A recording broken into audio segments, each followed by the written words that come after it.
Chapter 19. Where is this? Queen Yu looked at the Jurassic world filled with towering trees, giant mosquitoes, and super dinosaurs in a daze. As a sword lady born in an instant's dungeon, everything in front of her left her at a loss. Welcome to the game world of Sword Lady Online, respected Queen Yu. Cashier 0791, pleased to be of service to you. 0791 smiled, your appearance is a little special, I'll need a little help. After saying this, 0791 stretched out a finger and gently tapped the sword lady on King Yu's forehead. King Yu felt his head sink, and then a large amount of information and memories surged into his mind, causing him to fall into a daze. What did you do to my sword lady? Guhan was a little dissatisfied and worried. The sword lady that he had painstakingly obtained wouldn't have been beaten silly by 0791, right? Queen Yu's situation is a little special. 0791 explained, she's a sword mistress that was created during the quest. Although she has the physical body and abilities of a sword mistress, she's not a sword mistress that players normally have in the game. She doesn't have the consciousness fragments of sword mistresses. That's why I gave her a little help just now and injected a small piece of Queen Yu's consciousness into her body. From now on, she's the real sword lady. So that's how it is. When Ji Yuhan heard this, he couldn't help but feel ashamed. He thought that the plan he had spent 12 years to come up with was perfect, but he didn't expect so many loopholes to appear in the final moments. Especially the consciousness fragment. If 0791 hadn't taken the initiative to inject the consciousness fragment into King Yu, the consequences would have been unimaginable. The so-called consciousness fragment was a small piece of consciousness and memory copied from the real sword lady's consciousness. In the testing phase of the game a few hundred years ago, the sword ladies in the game were just system-generated NPCs and didn't need any consciousness fragments. But very quickly, through testing, it was discovered that these system-generated NPCs couldn't perfectly simulate the sword lady's true combat strength, especially in the form of a sword lady. When they fought, they were no different from puppets and didn't have any spirituality. This did not have any effect on the sword wielder who was trying to improve his strength in the game and his rapport with the sword lady. That was not all. More importantly, after a long period of existence, the intelligence of these simulated sword lady NPCs began to collapse. They fell into a state of mental illness and would even attack their sword wielder. Therefore, after some testing, the system decided to give up on this NPC sword maiden. However, if he didn't use NPCs, what could he do? In this world, there were always more solutions than problems. After a long period of research, the system decided to replicate a small part of the real sword lady's consciousness and insert it into the NPC sword lady's body. The sword lady born this way would be equivalent to a clone of the real sword lady. It would have the sword lady's spirituality and personality, and would not have any symptoms of consciousness collapse. At the same time, because it was a duplicate consciousness, it did not have any negative effects on the real sword maiden. Instead, it had some unexpected benefit. Therefore, in the game, the sword ladies owned by the players were the combination of the system's NPCs and consciousness fragments. The sword ladies that appeared in the instance dungeon that did not belong to the players were pure NPCs. They were created according to a fixed behavior template. Queen Yu's eyes lit up.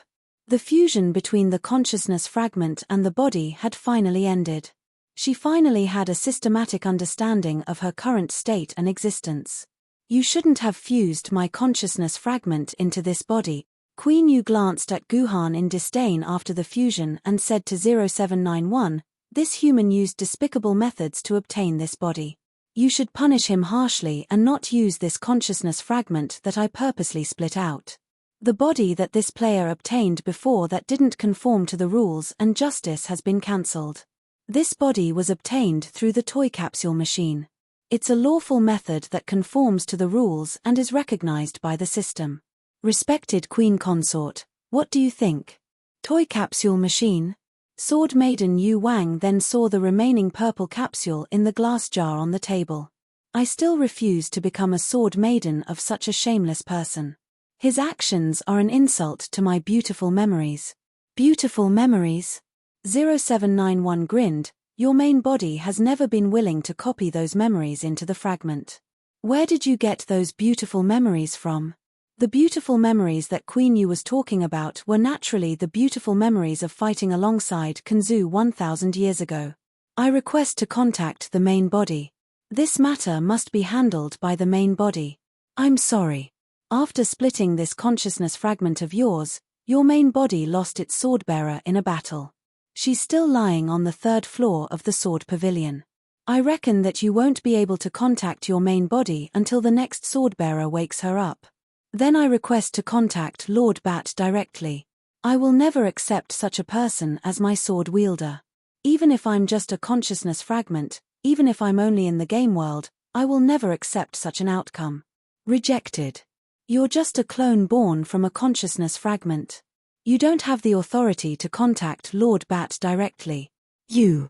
King Yu's originally cold face revealed an angry red glow. Just as she was about to fly into a rage and teach 0791 a lesson, she didn't notice that a hand was pressed against the crack of her buttocks, holding onto the hilt of her sword. Thus, the pitiful Queen Yu turned back into a ball of light and gradually shrunk into a long sword in Guhan's hand. Apologies, the sword lady at home doesn't know any better and caused you trouble. Guhan bowed slightly to 0791. It's fine, this is what I should do. I'm serving the players. 0791 maintained his smile. Isn't this kind of service a little too smart for a cashier? Ji Yu Han placed the Yu King Gojian sword behind him, and a sword dao appeared at his waist, firmly securing the Yu King Gojian sword to his back. Player military governor, you still have one last project to settle. Would you like to begin settlement now? 0791 acted as if he didn't hear what Guhan said. One more project.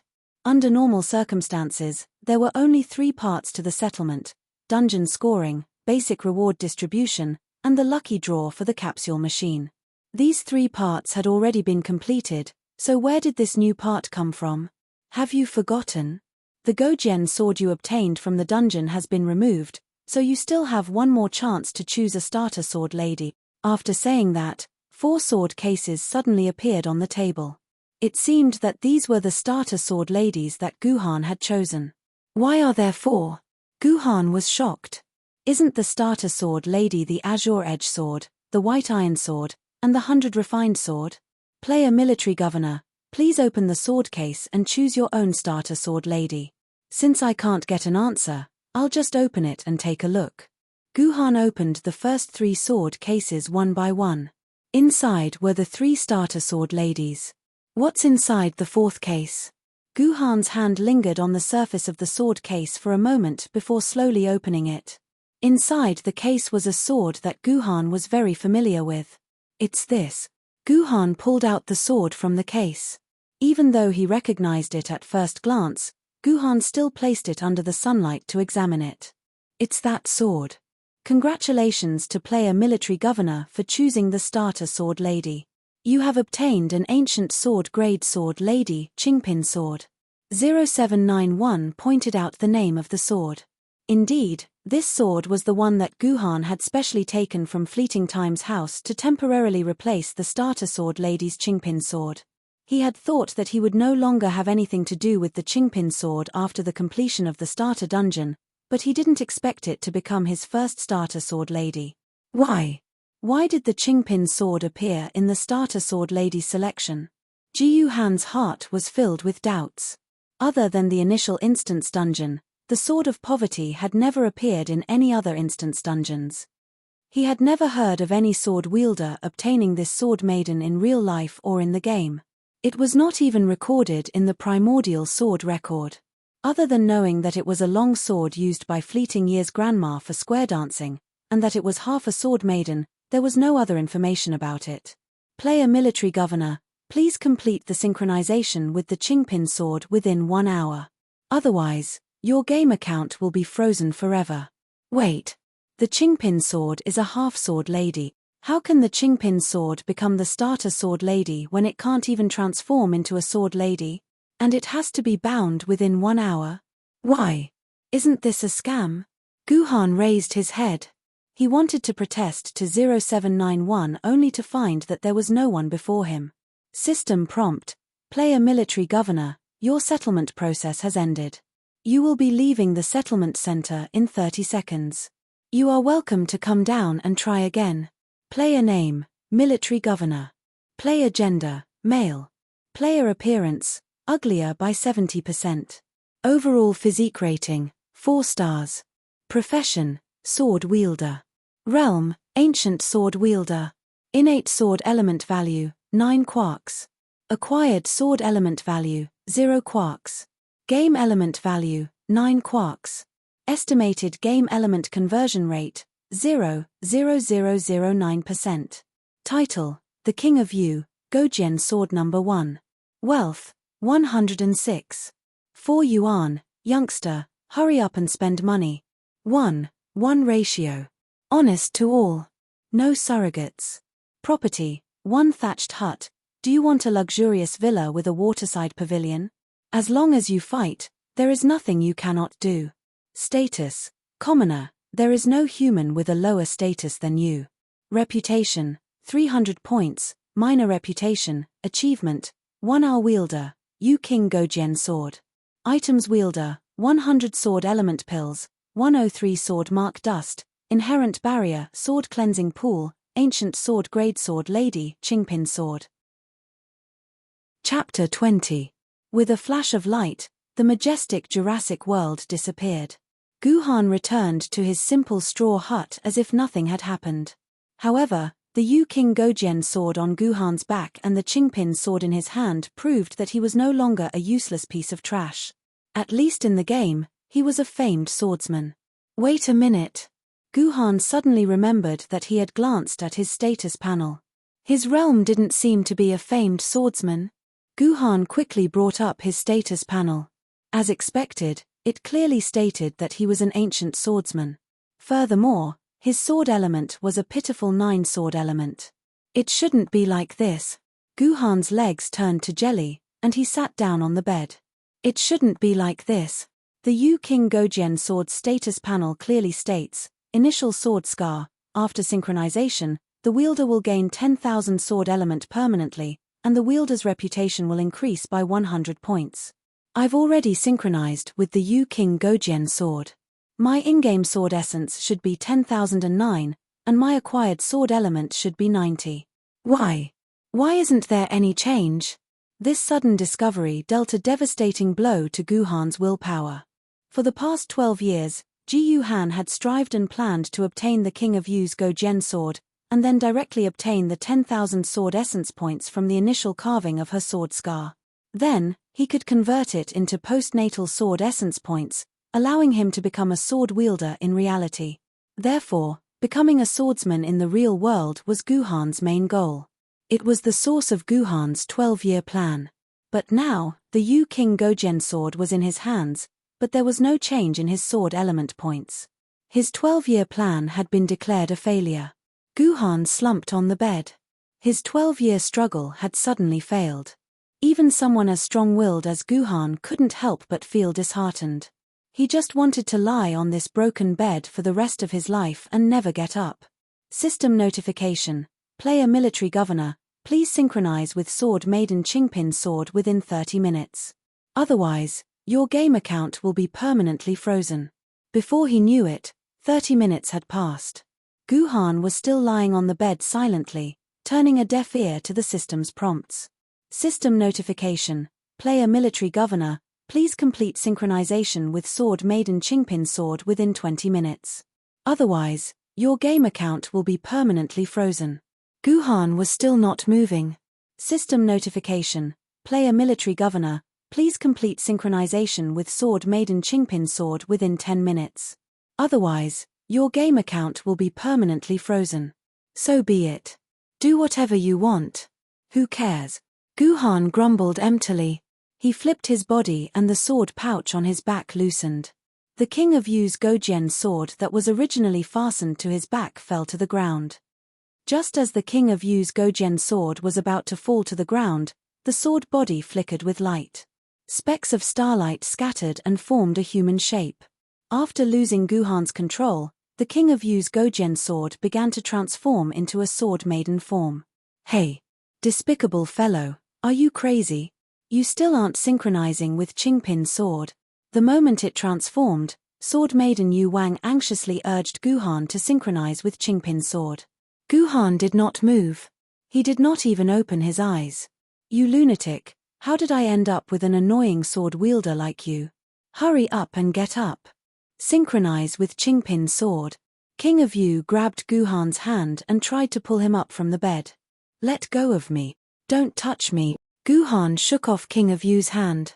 Don't you hate me and don't want to become my sword maiden? Why are you persuading me? In another 10 minutes, you won't have to see me ever again. Pa. King Yu slapped Ji Yuhan's face. I don't want to see you again. If not for the fact that my consciousness fragment has already entered this body, who cares if you're dead or alive, or if you're frozen forever? Hehe, I knew it. Why would you be so kind as to persuade me? So it's for yourself. If I'm sealed, your consciousness will be locked in this body forever, never to see the light of day. Guhan touched his face that was covered with 4 hideous scars. His skin was red from King of Yu's slap. That's right, I'm doing it for myself. You're frozen and I'm going to be sealed in this body forever, never to see the light of day until the main body calls me back. King of Yu sneered, but you will also be sealed in this lowly reality forever. You will be a useless trash for the rest of your life. This is your future. I'm not trash. I'm a sword wielder. Guhan's heart was stabbed by King of Yu's words. His, Guhan's, dream was to become a great sword wielder and fight for the hatred of his father, mother, and sister. He didn't want to be a useless trash, he never wanted to. So you still have a bit of backbone. King of Yu stared at Guhan's eyes. Although I don't know what made you so cowardly, you're completely different from that despicable and shameless guy who killed Kunzu. But I know that no matter what, as long as you do it, there will be a result. No matter good or bad, it's better than being trash. There was a long silence. System notification. Player military governor, please synchronize with Sword Maiden Qingpin's sword within 5 minutes, otherwise your game account will be frozen forever. You are right, my path has not been blocked. I still have a narrow path that I can take, even though this path is filled with thorns. Guhan's spirit and willpower that he had lost gradually returned to his body. His eyes that were originally filled with despair became firm and calm once more. Synchronize. My first synchronize. Guhan pulled out the Qingpin sword from the sword case. This time, it was different from the inanimate object in the instance dungeon. At present, Guhan could clearly sense the passion and spirituality within the Qingpin sword. It was as though it was urging Guhan to quickly synchronize with him. I will definitely become a true sword wielder. Guhan gritted his teeth and shouted out the dream in his heart. Next, he madly poured all of his sword essence points into the sword hilt. The Qingpin sword released a cheerful sword hum and transformed into a snake of light. It entered Guhan's body through his fingertip. Just like in the initial instance dungeon, his body petrified and his stomach gradually grew. It was as though he was pregnant. This feeling, it is as though there is a setting sun hidden in my stomach. Under the synchronized state, Guhan had completely lost control of his body. However, his soul was freed from his brain. His eyes could not see the outside world, but he could clearly see the Zifu within his body. The mysterious Zifu, this human had yet to figure out where it was hidden. Thousands of years ago, the Zifu was described by Taoists as a place to store one's natal nascent soul. Later on, it was directly used by the sword wielder to nurture and store the sword lady's nascent soul. This was a place that could only be understood but not described. Although Guhan was currently witnessing the nascent soul being nurtured within his Zifu, he could not describe it. He also had no way of knowing where this place was located. Brain, heart, pituitary gland, abdominal cavity, or prostate. As if he was looking at his own child, Guhan looked at the nascent soul in his Zifu. From the shape of a sword, it gradually grew a body, a head, limbs, and facial features. Gradually, it took on the appearance of a human. When the human form of the sword lady's nascent soul was completely formed, suddenly, from the 8 directions of the Zifu, Qian, Zhen, Kan, Zhen, Kuan, Zun, Li, and Dui, 8 black chains rapidly grew out. These 8 iron chains instantly wrapped around the body of the nascent soul, just like tying up a mummy, firmly binding the nascent soul. No, I can't do this to her. Guhan wanted to help the nascent soul undo the chains, but at this moment, a sharp pain suddenly attacked Guhan's brain from his abdomen. This sharp pain instantly pulled Guhan's consciousness from the Zifu back to his brain. At this moment, Guhan regained control of his body, and his stiff skin began to soften. Guhan knew that the synchronized state had ended, and it was time for the Qingpin sword to be born. Qingpin sword. Material, unknown. Origin, innate, unknown, unique, realm, ancient sword, sealed, grade, 9th grade, upgradable, sword Dao, killing Dao, life obliteration. Every attack of the Qingpin sword will permanently reduce the opponent's maximum HP by 1 point. Awakening, awakened. Form, sword lady form sealed. Sword wielder, military governor. Deep sword mark, not deep. Damage, sword lady form unknown, sword form 0. 025. Defense, sword lady form unknown, sword form 0.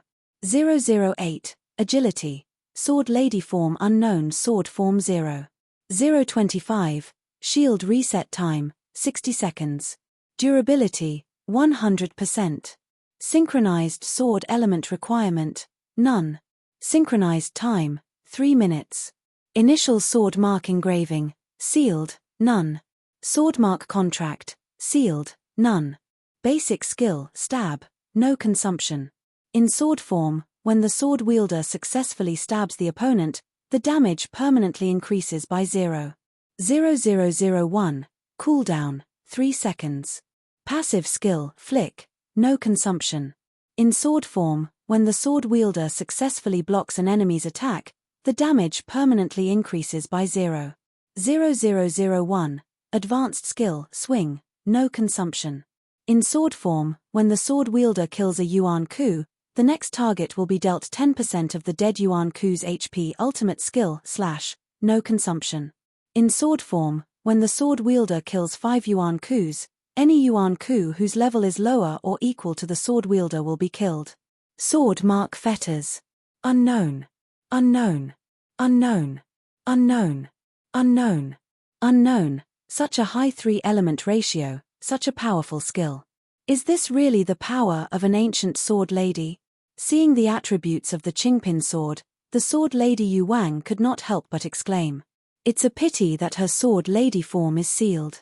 I wonder what Qingpin sword will look like after it transforms. Guhan caressed the Qingpin sword in his hand. He could not help but think back to the Purple Palace, where the human figure was chained. Chapter 21. Ding dong, you have a new message. Please check it. Ding dong, you have a new message. Please check it. Ding dong, you have a new message. Please check it. After waking up from his deep dream, Guhan was bombarded by a series of notifications. Without thinking, Guhan knew that these messages were sent by that stinky Toad. In his 18 years of life, Toad was the only friend and best friend he had. Guhan, did you add Sudan Red to your sour popsicle? It actually got an SSS rating. You don't know, but the World Channel and forums are going crazy. Damn, why did you set up the settings to reject anyone from adding you? Hurry up and add me as a friend. My name is Toad who eats black chicken white phoenix pills. Hurry up and add me as a friend. I'll introduce you to a girl. Little Han, don't be so tsunder. Hurry up and add me as a friend. Hey, little Han, don't tell me you're still online. Forget it, I'll go to your house to find you. Little Han, I'm currently in the tea room downstairs. You better come over in half an hour. Otherwise, we won't be friends anymore. I'll really break off our friendship. This information was transformed into neural signals through the personal terminal and transmitted directly to Ji Yuhan's mind. It was as if there was an extremely loud cicada, constantly screaming in Ji Yuhan's mind. Guhan looked at the time of the last message. It was sent 27 minutes ago. There were only 3 minutes left before the deadline for Toad to break off their friendship. Although Guhan felt that he didn't really need this noisy bad friend, he still packed up and slid down from the 190th floor to the first floor using the slide in the living room. That's right, he slid down the slide.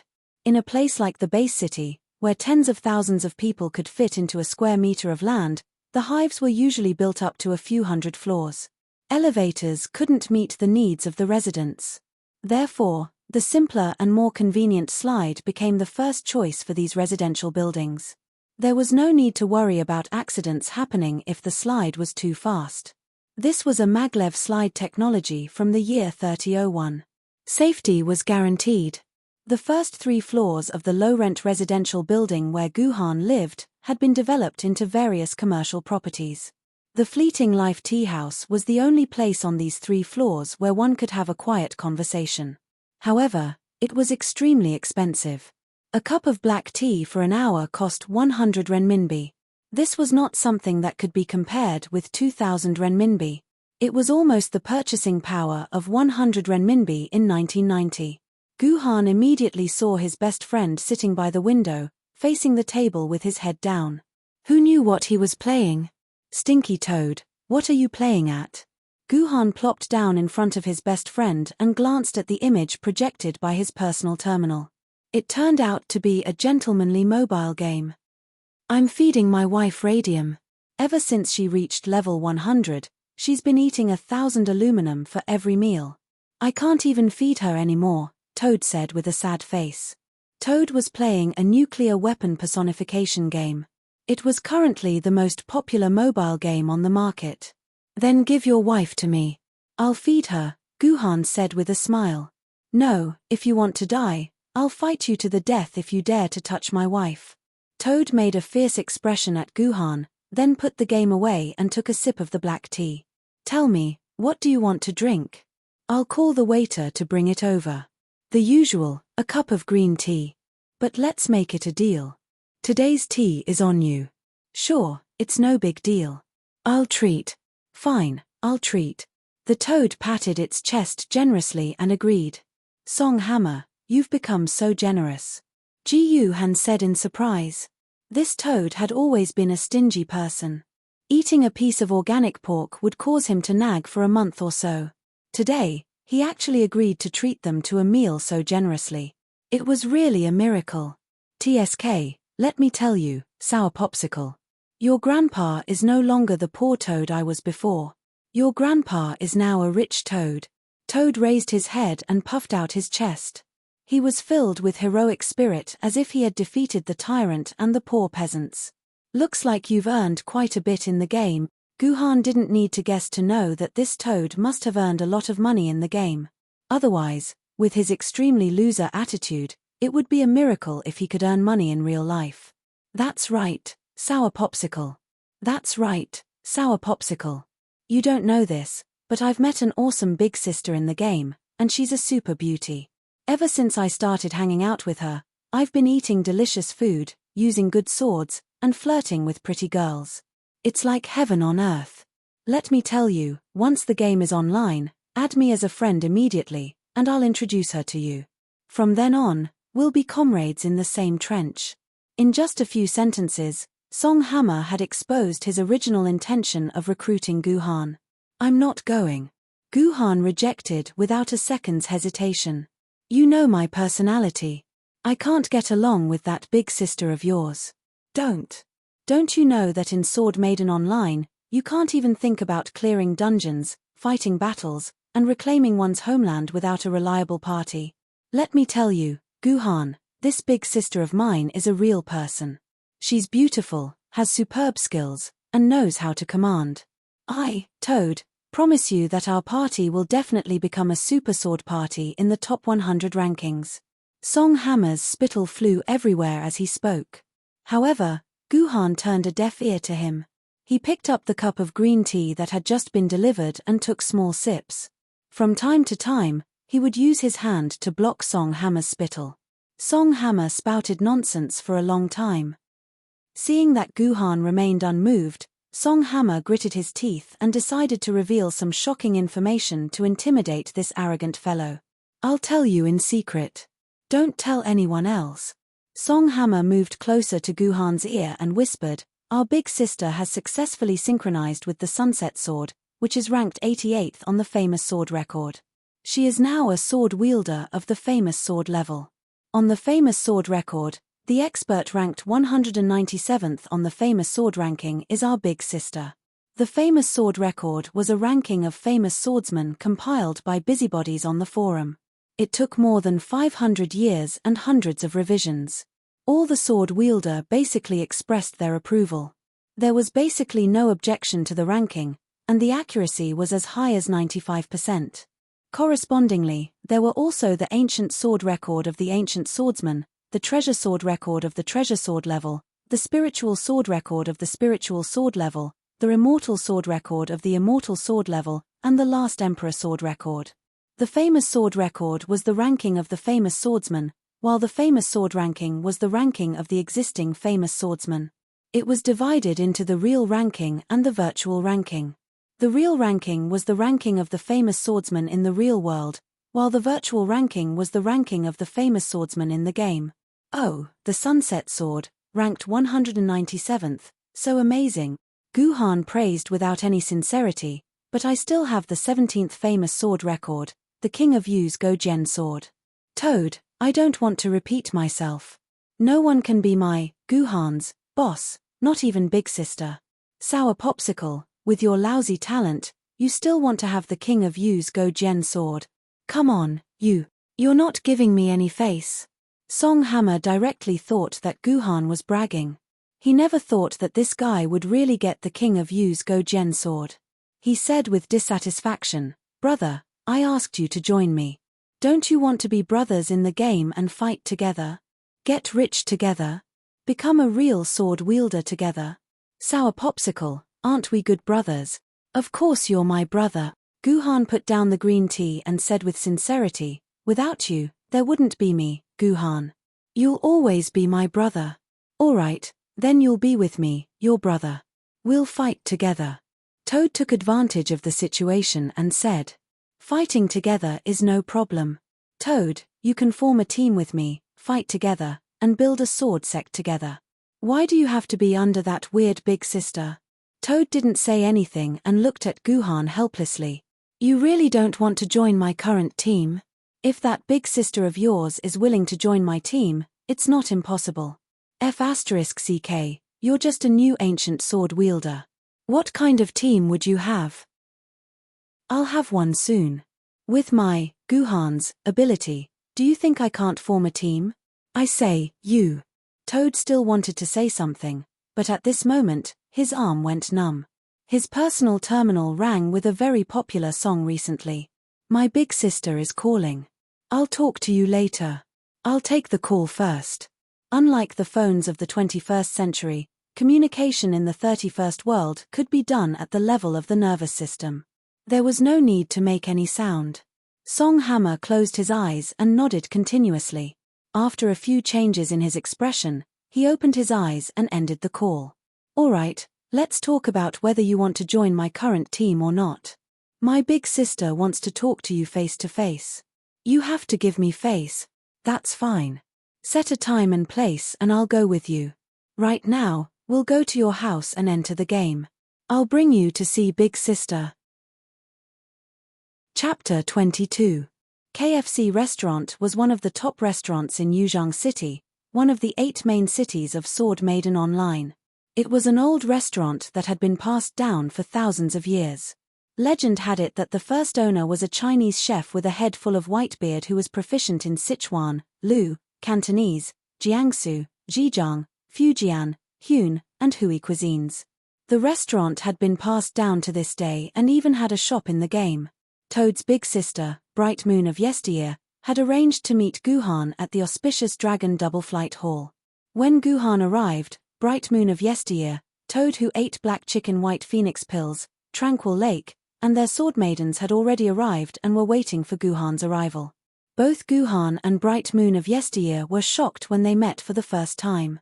What surprised Jiyu Han was that Ming Yu was indeed a rare peerless beauty, much more beautiful than many celebrities and sword ladies. She was the kind of woman who could live a carefree life just by relying on her face. She was the kind of woman who could live a carefree life. Bright Moon and the other two were shocked because of Guhan's face. The 4 hideous scars on his face were especially eye-catching. They were like 4 fat caterpillars lying on his face. It was both disgusting and terrifying.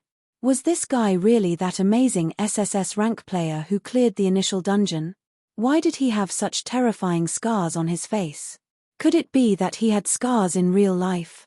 But this game could obviously adjust one's appearance. Why didn't he Photoshop these 4 scars? My boss, what happened to your face? Where's that handsome face of yours that's only slightly inferior to mine? How did you end up like this? Toad immediately rushed forward and asked Guhan how he ended up like this. I just wanted to make sure that I don't forget some things. Guhan patted Toad's shoulder, indicating that he shouldn't worry about his face anymore.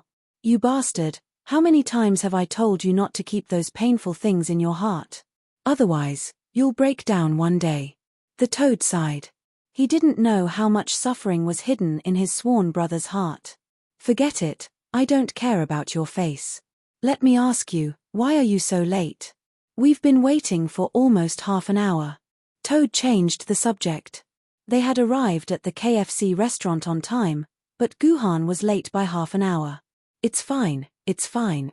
Compared to Toad's scowling face, Big Sister Brightmoon was much more composed. She was warm and gentle as she explained to Guhan with a smile on her face, this is the first time Brother Military Governor has come to Yuzhong City, so it's inevitable that he's not familiar with the environment. It's understandable that it took him some time to find this place. Sorry, I'm really not familiar with the road. Of course, Guhan wasn't unfamiliar with the road in Yuzhong City. On the contrary, Guhan had already memorized the layout of Yuzhong City in the past 12 years. There was no way he couldn't find the location of the KFC restaurant. The reason why Guhan was half an hour late was because he wanted to give this big sister some face. He wanted her to back off and stop trying to recruit him. To be honest, Toad was Guhan's only sworn brother. He really didn't want to hurt Toad's face too much. Sit. Bright Moon pulled out a chair next to her and invited Guhan to take a seat. Let me introduce myself first. My name is Bright Moon. I'm currently the leader of the Bright Moon Group and the future leader of the Bright Moon Sword School. I don't need to introduce Toad. You know him better than I do.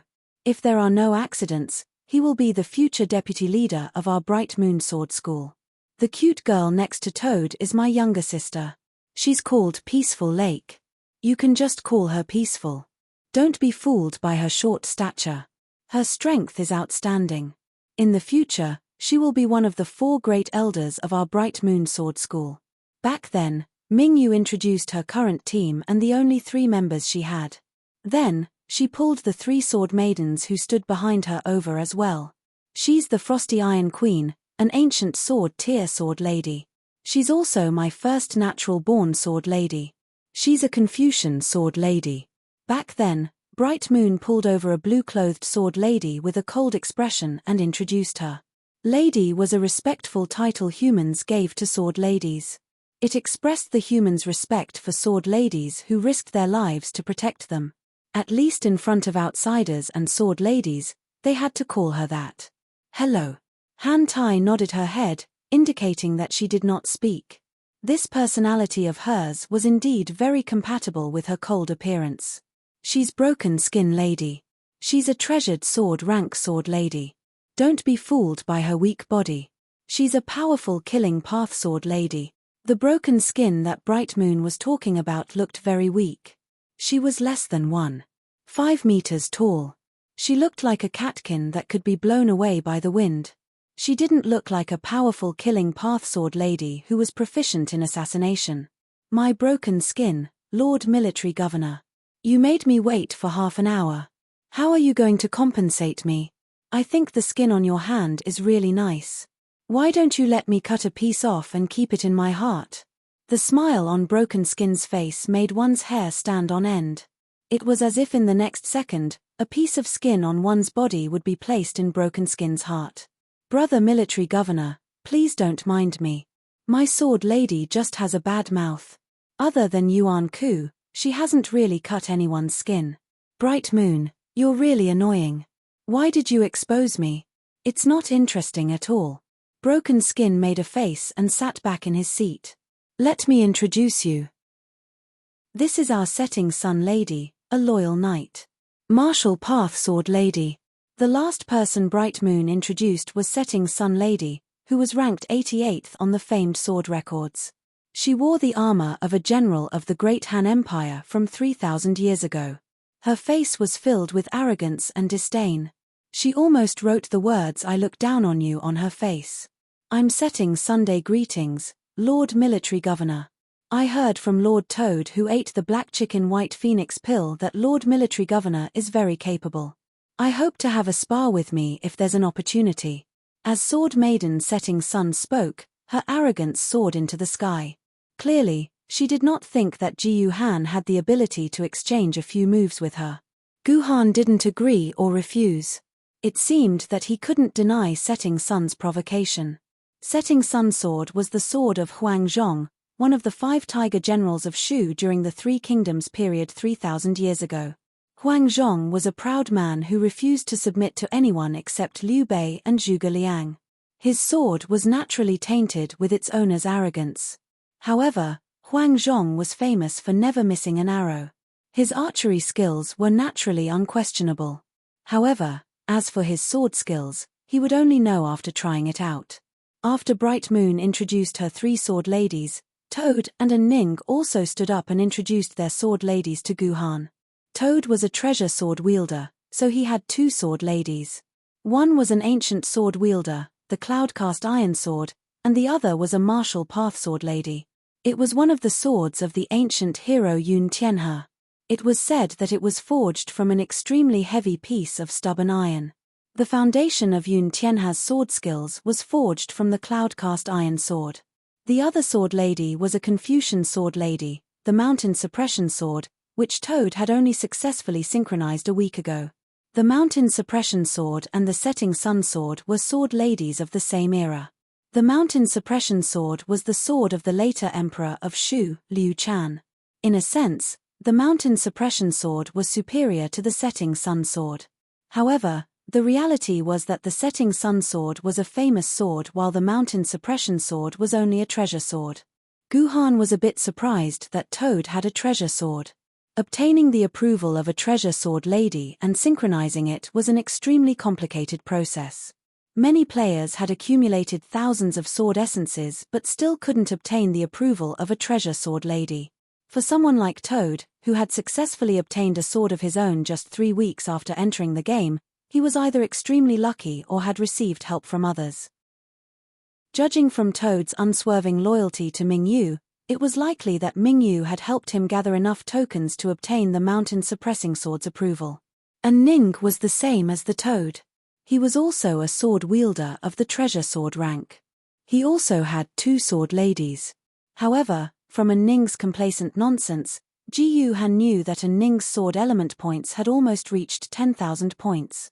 He was only a step away from becoming a famous sword rank sword lady. A Ning's ancient sword lady was one of the 3 beginner sword ladies. It was said that she had obtained this beginner sword lady when she passed the Yu King Go Gen sword dungeon for the first time. The relationship between the 2 was very deep. Because the attributes of the 3 beginner sword ladies weren't outstanding among the ancient sword ladies, they were ranked at the bottom in the ancient sword record. Most of the new players would switch to other ancient sword ladies after familiarizing themselves with the game.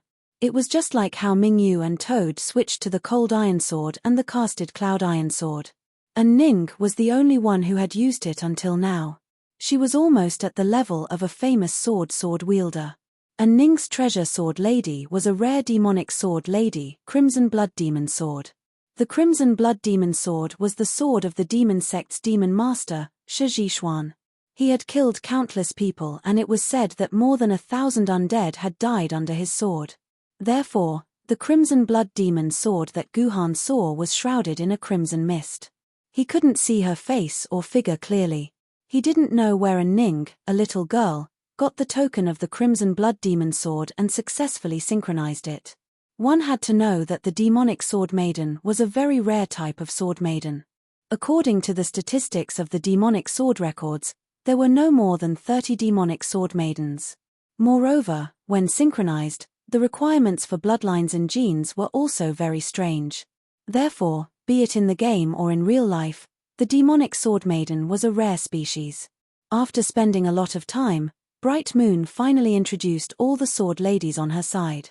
In the end, she looked at the empty space behind Guhan and said with a smile, "Brother Military Governor, where's your sword lady? Why didn't you bring her? What's there to be curious about his sword lady? It's none other than the Azure Edge sword, the White Iron sword, and the 100 Refined sword. I'm already sick of looking at them." Toad curled his lips. Guhan had only entered the game for less than half a day, and the sword ladies he had were none other than these three. "Damn pervert, I dare you to say that you're sick of looking at them again." And Ning, who was on the other side, cursed in dissatisfaction. She and Azure Edge sword were very close, so naturally, she wouldn't allow anyone to insult her Azure Edge sword. As a result, these two people who were born to be incompatible with each other quarreled again. "She's at odds with me, so I won't bring her here," Guhan replied indifferently. Just what kind of person is this? He's actually at odds with the first three sword ladies who have the most peaceful personalities. Is it really the right decision for me to seek his help? Bright Moon narrowed her eyes and began to doubt her decision for the first time. Chapter 23. Crusade Book, Genuine Garrison Crusade Mission. Guhan held a piece of advertising paper that looked like a leaflet. On it were the half-length portraits of three beautiful girls and a lot of descriptive words. This was the main reason why Mingyu had invited Guhan. Crusade missions were a very rare type of mission in Sword Maiden Online. Unlike instance dungeons that could be cleared by anyone, Crusade missions required players to obtain the Crusade Book in order to defeat specific bosses and boss maps. The drop rate of the Crusade Book was very low. Many players would only be able to participate in a Crusade mission once in their lifetime. This was also a lifelong regret for these players. In contrast to the drop rate of the Crusade Book, the rewards of Crusade missions were very rich. Every boss would drop a certain token of the Sword Maiden and some very rare items. Therefore, whenever a Crusade Book appeared in the auction house, it would cause a crazy bidding war. The final price would often reach hundreds of thousands of RMB. I know that Brother Military Governor is very powerful.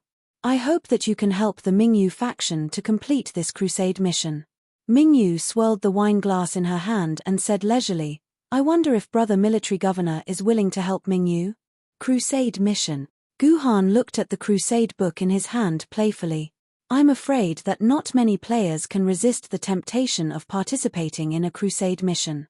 However, I'm very curious. Why did you invite a newcomer like me? Are you that confident in my strength? Firstly, Toad strongly recommended you to me. He said that your strength has surpassed the so-called level limit." Mingyu counted her jade-like fingers as she spoke. "Secondly, Military Governor, the glittering title above your head. The King of Yu Gojian's #1 swordsman.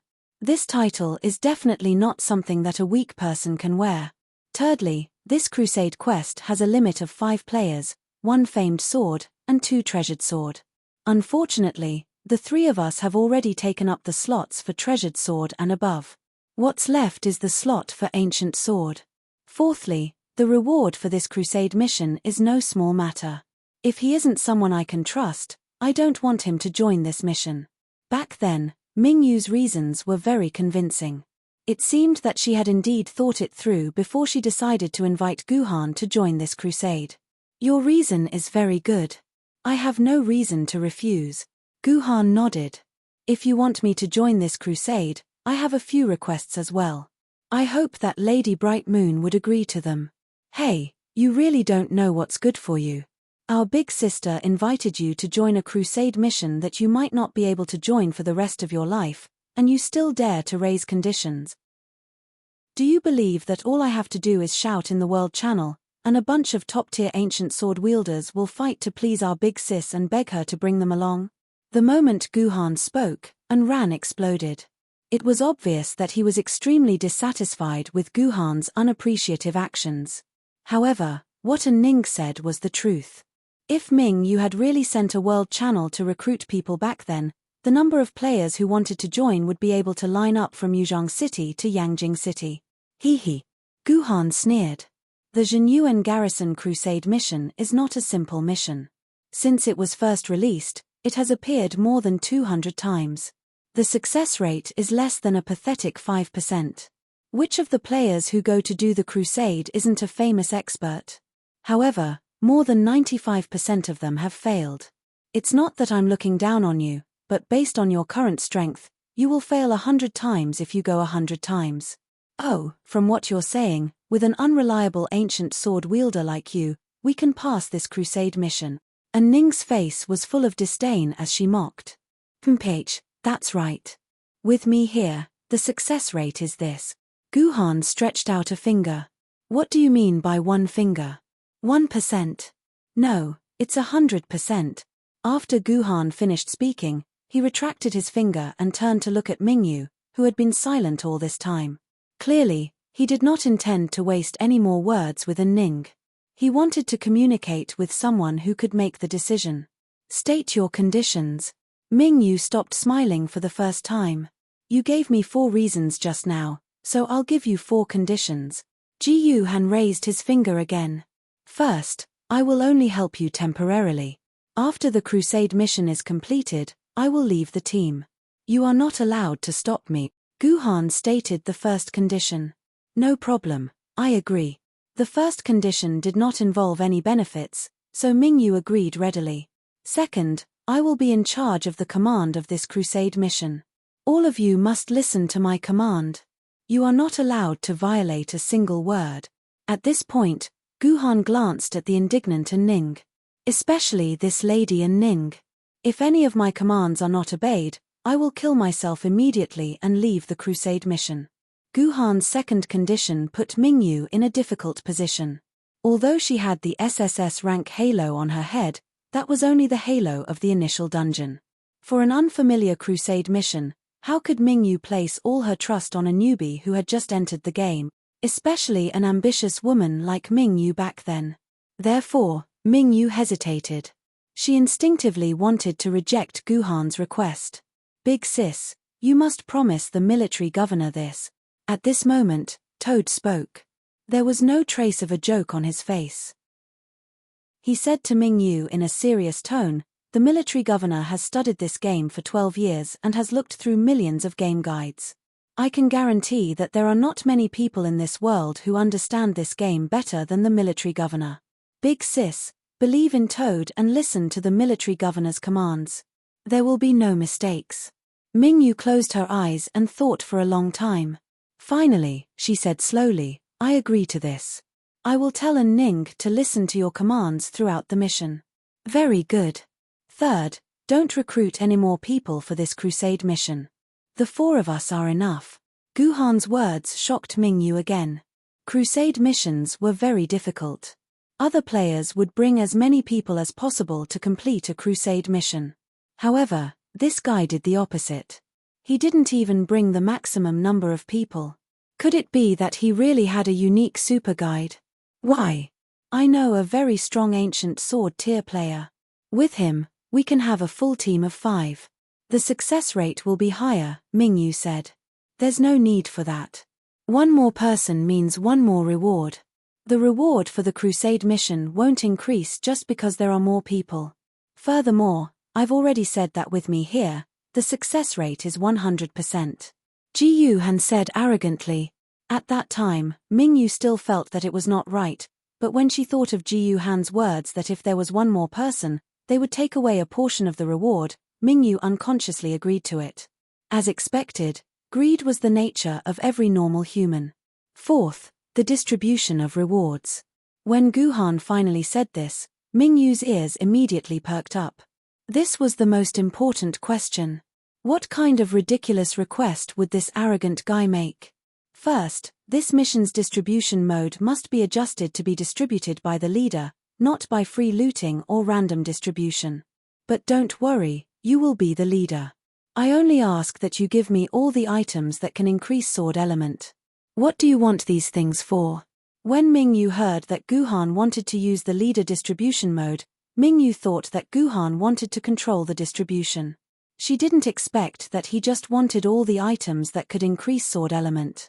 This was because if it was freely picked up or randomly distributed, there was a chance that the prime sword pellets would fall into someone else's hands.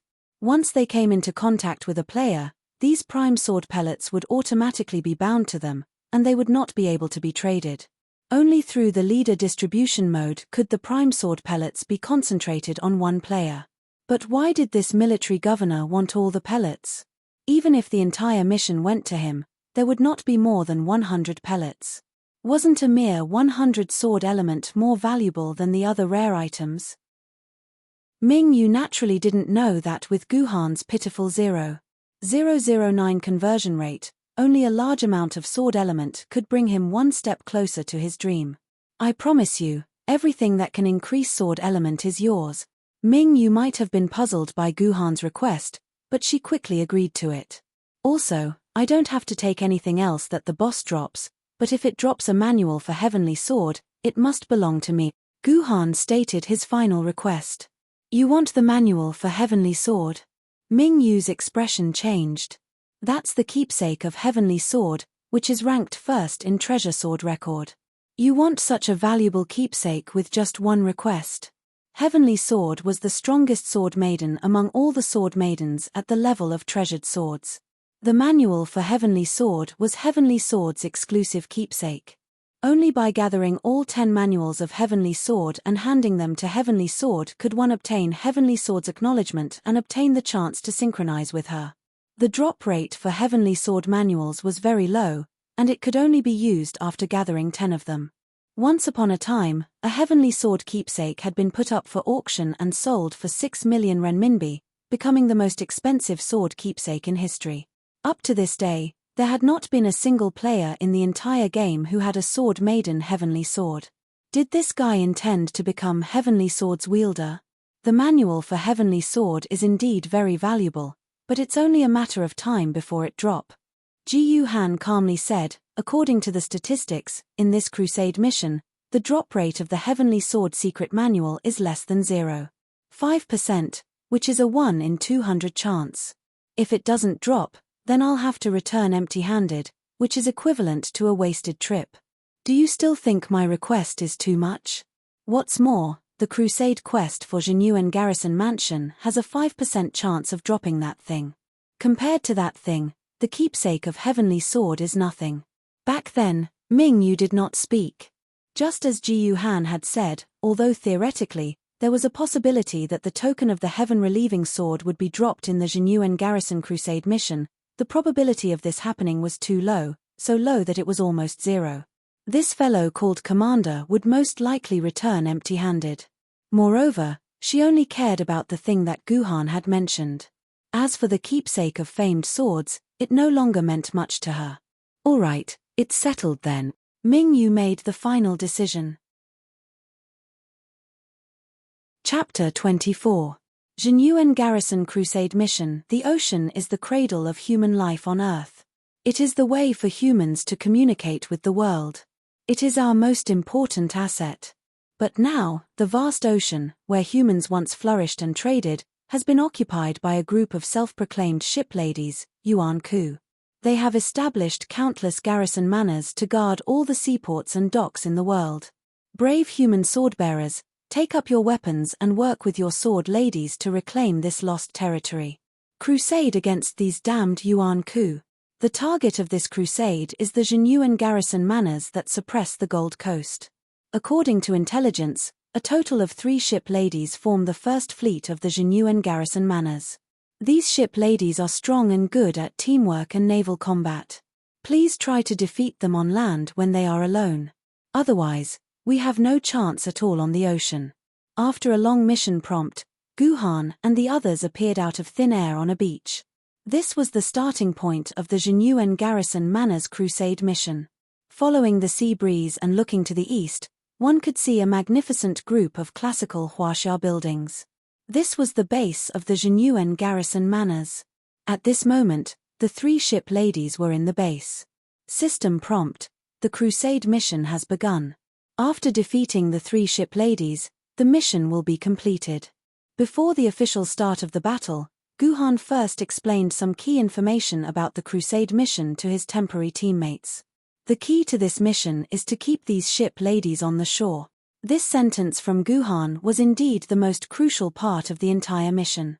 Just from the name, one could tell that once these ship ladies were on the sea, Guhan and the other two would not be able to complete this crusade mission.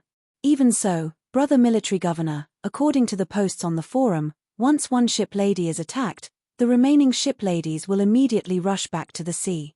Their position is too close to the coast, and it is impossible for us to intercept them. Back then, Mingyu had voiced her concern. She really could not think of a good way to deal with this problem. Big sister, how did the successful teams in the past deal with this problem? Toad asked curiously.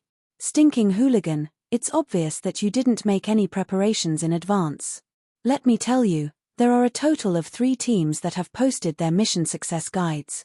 The first team did it because their boss has an inherent enchantment, exquisite water, which allows the members to move freely and quickly in the water. It's no different from moving on land. And Ning didn't let go of any chance to mock Toad and mocked him without holding back. The second team also has an inherent barrier, but it's not water linglong, it's absolute heaven and earth. It directly sealed the land for 8 hours. No one can even think about going into the sea, so there's naturally no need to worry about any naval battles. As for the third one, and Ning paused. They directly pulled all the 3 ship girls together to fight. When their HP dropped to about 3%, they defeated them together and didn't give them a chance to go into the water. I see. The Toad rubbed its head. Let's not think about those 2 inherent barriers. I think the third idea is more reliable. I think we should use the third method and pull everyone together to deal with it. We can't. Before Ning could say anything, Ji Han immediately rejected it. When the 3 ship girls are together, their combat strength will increase. It's not something the 4 of us can deal with. In those 200 failed missions, 80% of the teams were annihilated because they wanted to pull them together and annihilate them. But didn't one team succeed? The Toad was puzzled. We can copy that team's battle strategy. We can't copy it. This time, it was Bright Moon of that year who spoke. She shook her head. The reason that team succeeded was because their team leader was called Jiyu Jin Zheng. We can't compare to him. The Toad's expression turned bitter when it heard the name Jiyu Jin Zheng. It didn't say anything. This Jiyu Jin Zheng was one of the few sword-bearers in history. Be it in the game or in real life, he dominated the entire world during his era. He suppressed Yuan Ku for 30 years and didn't dare to launch a major attack. Such a fierce person, let alone 3, even if it was 6, the Toad didn't think it would be a problem. So, we have to use the 4th method to solve the problem. Hearing Jiyu Jin official's name and feeling the admiration Mingyu and the others had for him, Ji Han did not think much of it. If the system did not take away the 10,000 sword element points from the king of Yu Go Jian Jian's sword mark, he might be able to do what Jiyu Jin official did in the past, pull them together and destroy them. The 4th method. Is there a 4th successful strategy in the forum? Bright Moon of that year asked. Nope. Ji Han shook his head. However, there was a thread from a loser that gave me some inspiration. Ji Han's finger moved to the map and tapped on a house near the dock. That failure said that he found a lot of fuel, steel, ammunition, and aluminum pieces in this house. Guhan reported 4 items. I understand now. This is the ship girl's ammunition depot, right? Toad immediately thought of something. As long as we blow up the ammunition depot, these ship girls won't be able to go out to sea, right? Toad's words sounded very reasonable. Bright Moon of that year couldn't help but nod. Even Ning, a child who bickered with Toad every day, didn't refute it. It was obvious that she approved of Toad's idea. This made the Toad very proud. He looked at Ji Han with a happy expression, meaning for her to praise him. Unfortunately, Ji Han didn't even look at him and directly said, that loser also thought the same, so he blew up that place and alerted all the ship girls. They all ran to the surface of the sea. Damn, how could this be? Toad rubbed his head. He couldn't understand how the ship girls could go out to battle if they couldn't replenish themselves. That's not right, military governor. What's the point of telling me this? I'm telling you this because these 4 items reminded me of 2 very interesting ancient things. Guhan grinned. He pointed in the air and an image appeared.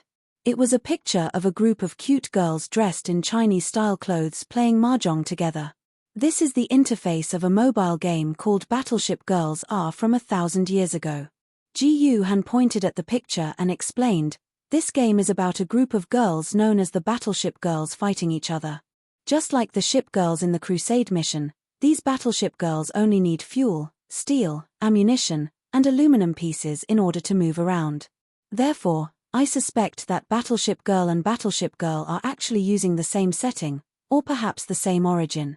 Perhaps some of the settings in Battleship Girl are, the settings that prevent Battleship Girl from going to war, can be applied to these Battleship Girls.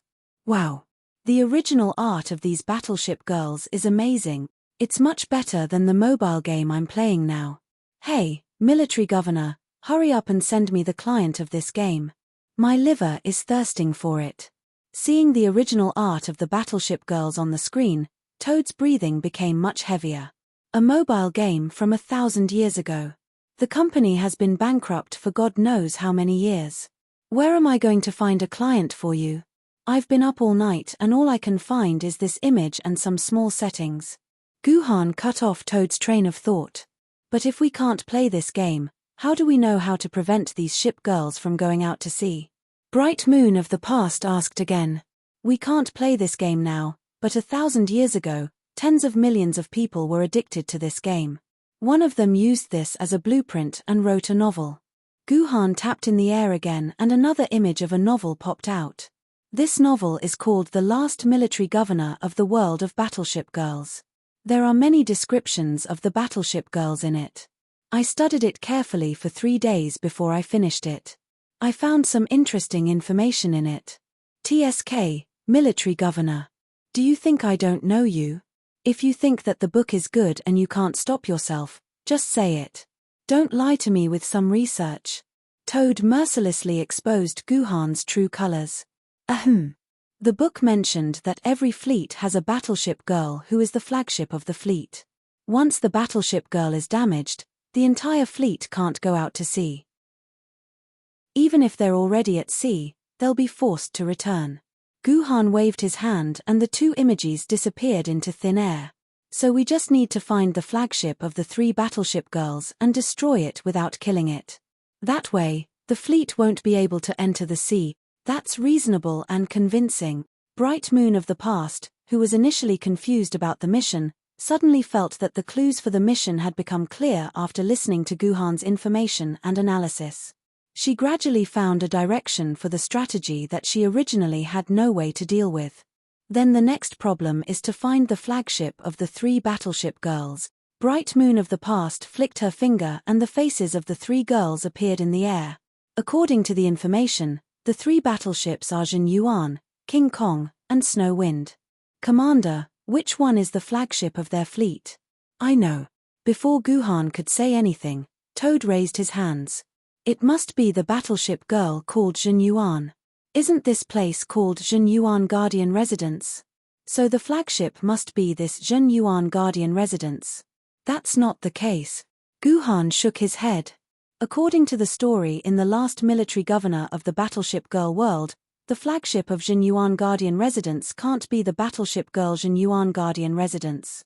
Then why is this place called Jin Yuan Guardian Residence? And Ning asked weakly. Because this place is used to suppress the Battleship Girl Jin Yuan. Chapter 25. According to my judgment, she should be the flagship. Guhan pointed at the map with the word Vaja written on it. Why is it Vaja? Back then Mingyu asked curiously. According to historical records, the Adamantine was a battleship belonging to the island nation of Japan more than 1,100 years ago. She's also the only battleship among the 6 warships. Therefore, there's a 70% chance that Vaja is the flagship. Sour Popsicle, why is she a battleship? She's more than 70% likely to be the flagship. Why? Sour Popsicle was Guhan's nickname. Only his best friend, Song Hammer, would call him Guhan. Guhan raised his eyebrows, because battleships are the most powerful type of warship, so the flagship of a fleet is usually a battleship. That can't be right.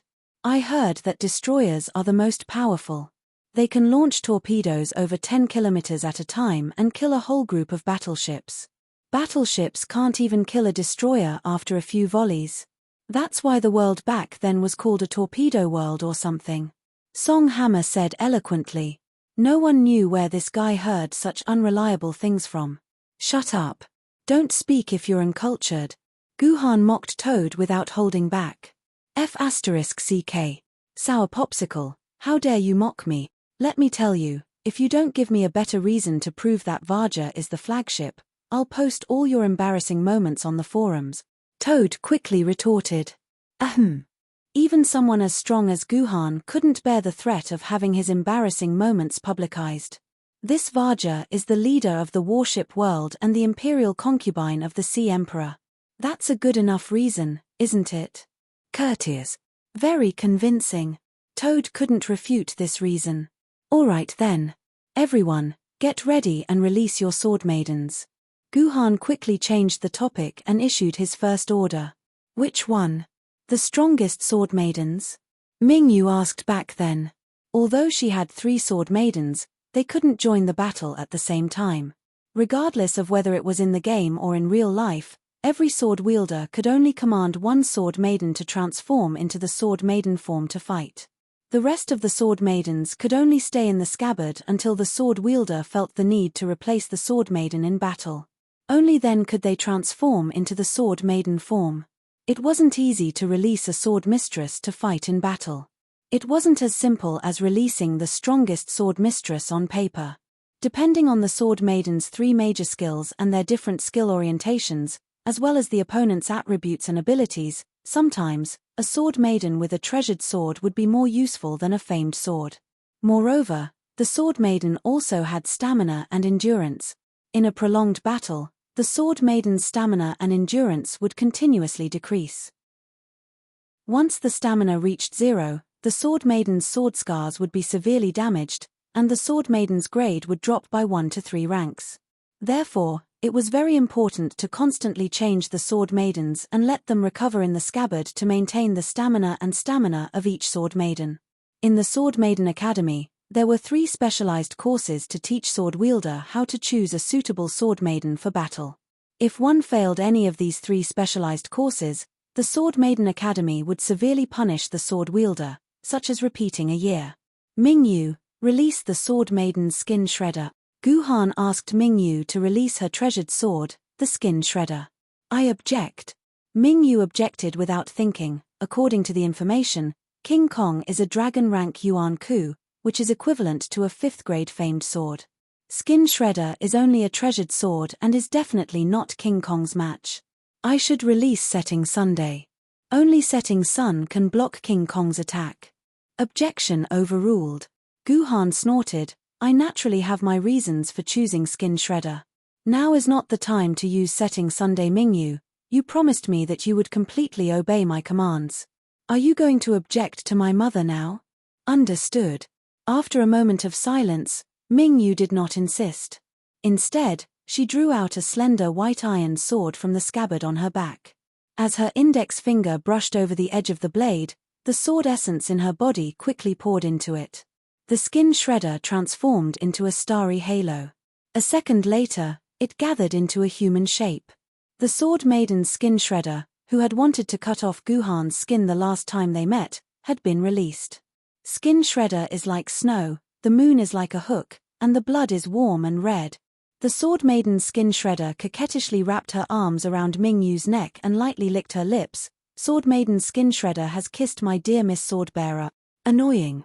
Mingyu's face revealed a rare trace of red. Skin shredder, if you use this method to enter the stage again, I will never release you again. Hee. If Mingyu doesn't like Skin Shredder, then it doesn't matter if I don't release you. Skin Shredder's eyes turned into crescent moons as she smiled. Military Governor, I think it's better if I release Sunset.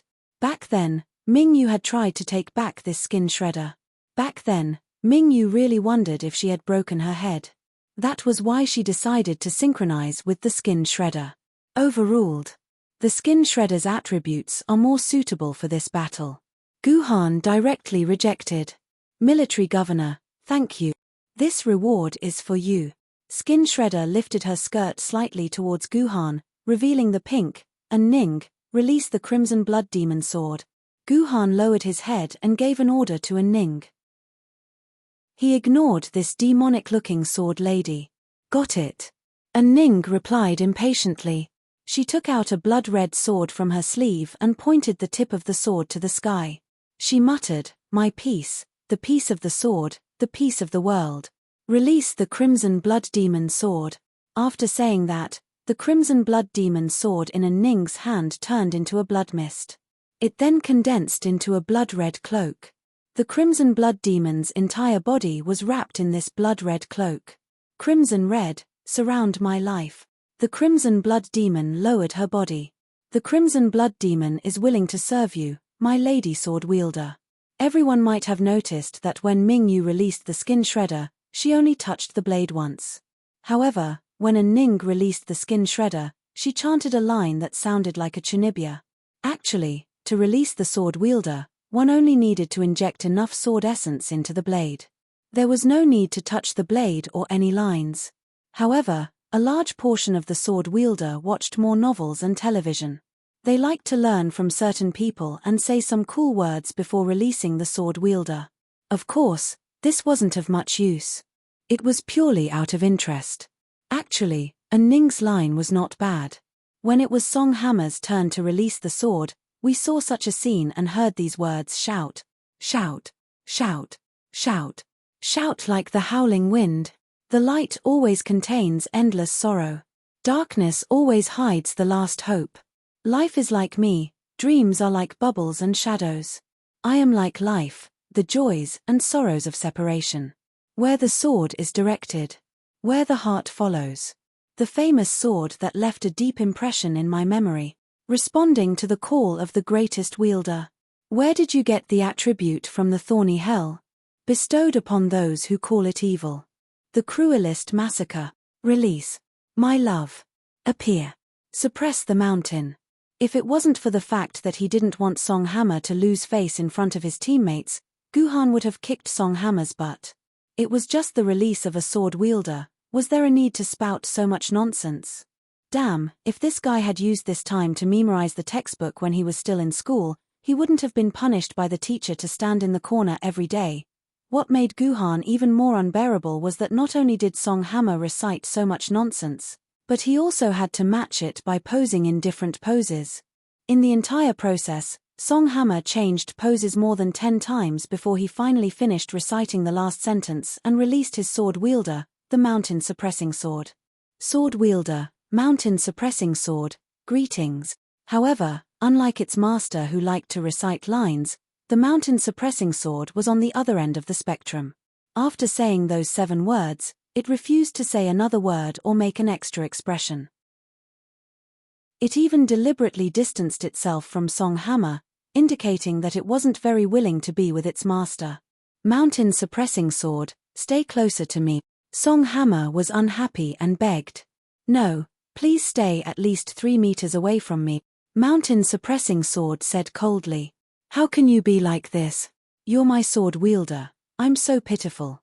Song Hammer lamented, which made Guhan feel a lot better. This was the best way to deal with this kind of guy.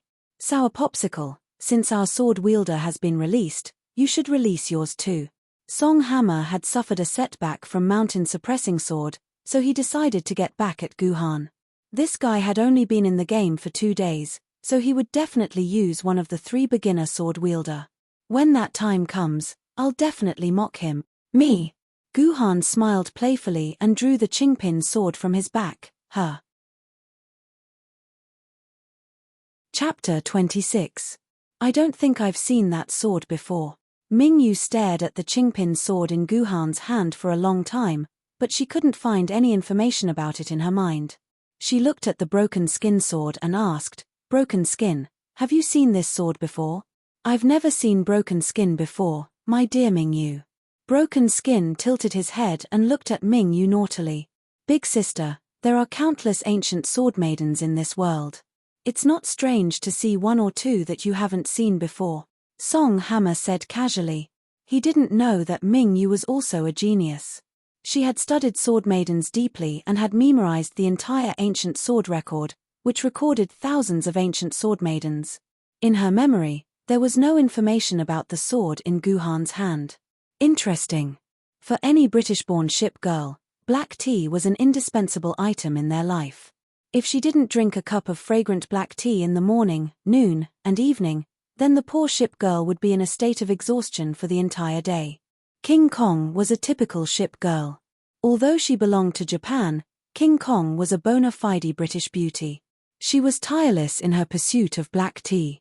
Whenever she was free, she would find a place where the sun was bright and the sea breeze was slightly intoxicating. She would brew a pot of black tea and spend some time happily. For example, King Kong was currently sitting under a dark blue parasol. He placed a handful of tea leaves into the teapot and poured boiling hot water into it. He held the delicate handle and shook the body of the teapot slightly in an attempt to make the fragrance of the tea leaves blend into the tea faster. Although the tea was still steaming, King Kong couldn't resist the temptation of black tea. She couldn't wait to pour a cup under the blanket and drink it. The temperature of the tea was at least 90 degrees Celsius. If an ordinary person drank it, their throat would bleed. However, King Kong wasn't afraid. After all, she was a ship girl. This temperature was like a bullet to her body. Fire. It's a little weak. King Kong put down the cup and frowned. What should she do? The taste was too weak. Barker, just add a pinch of tea leaves. King Kong patted her head and felt deeply proud of her intelligence.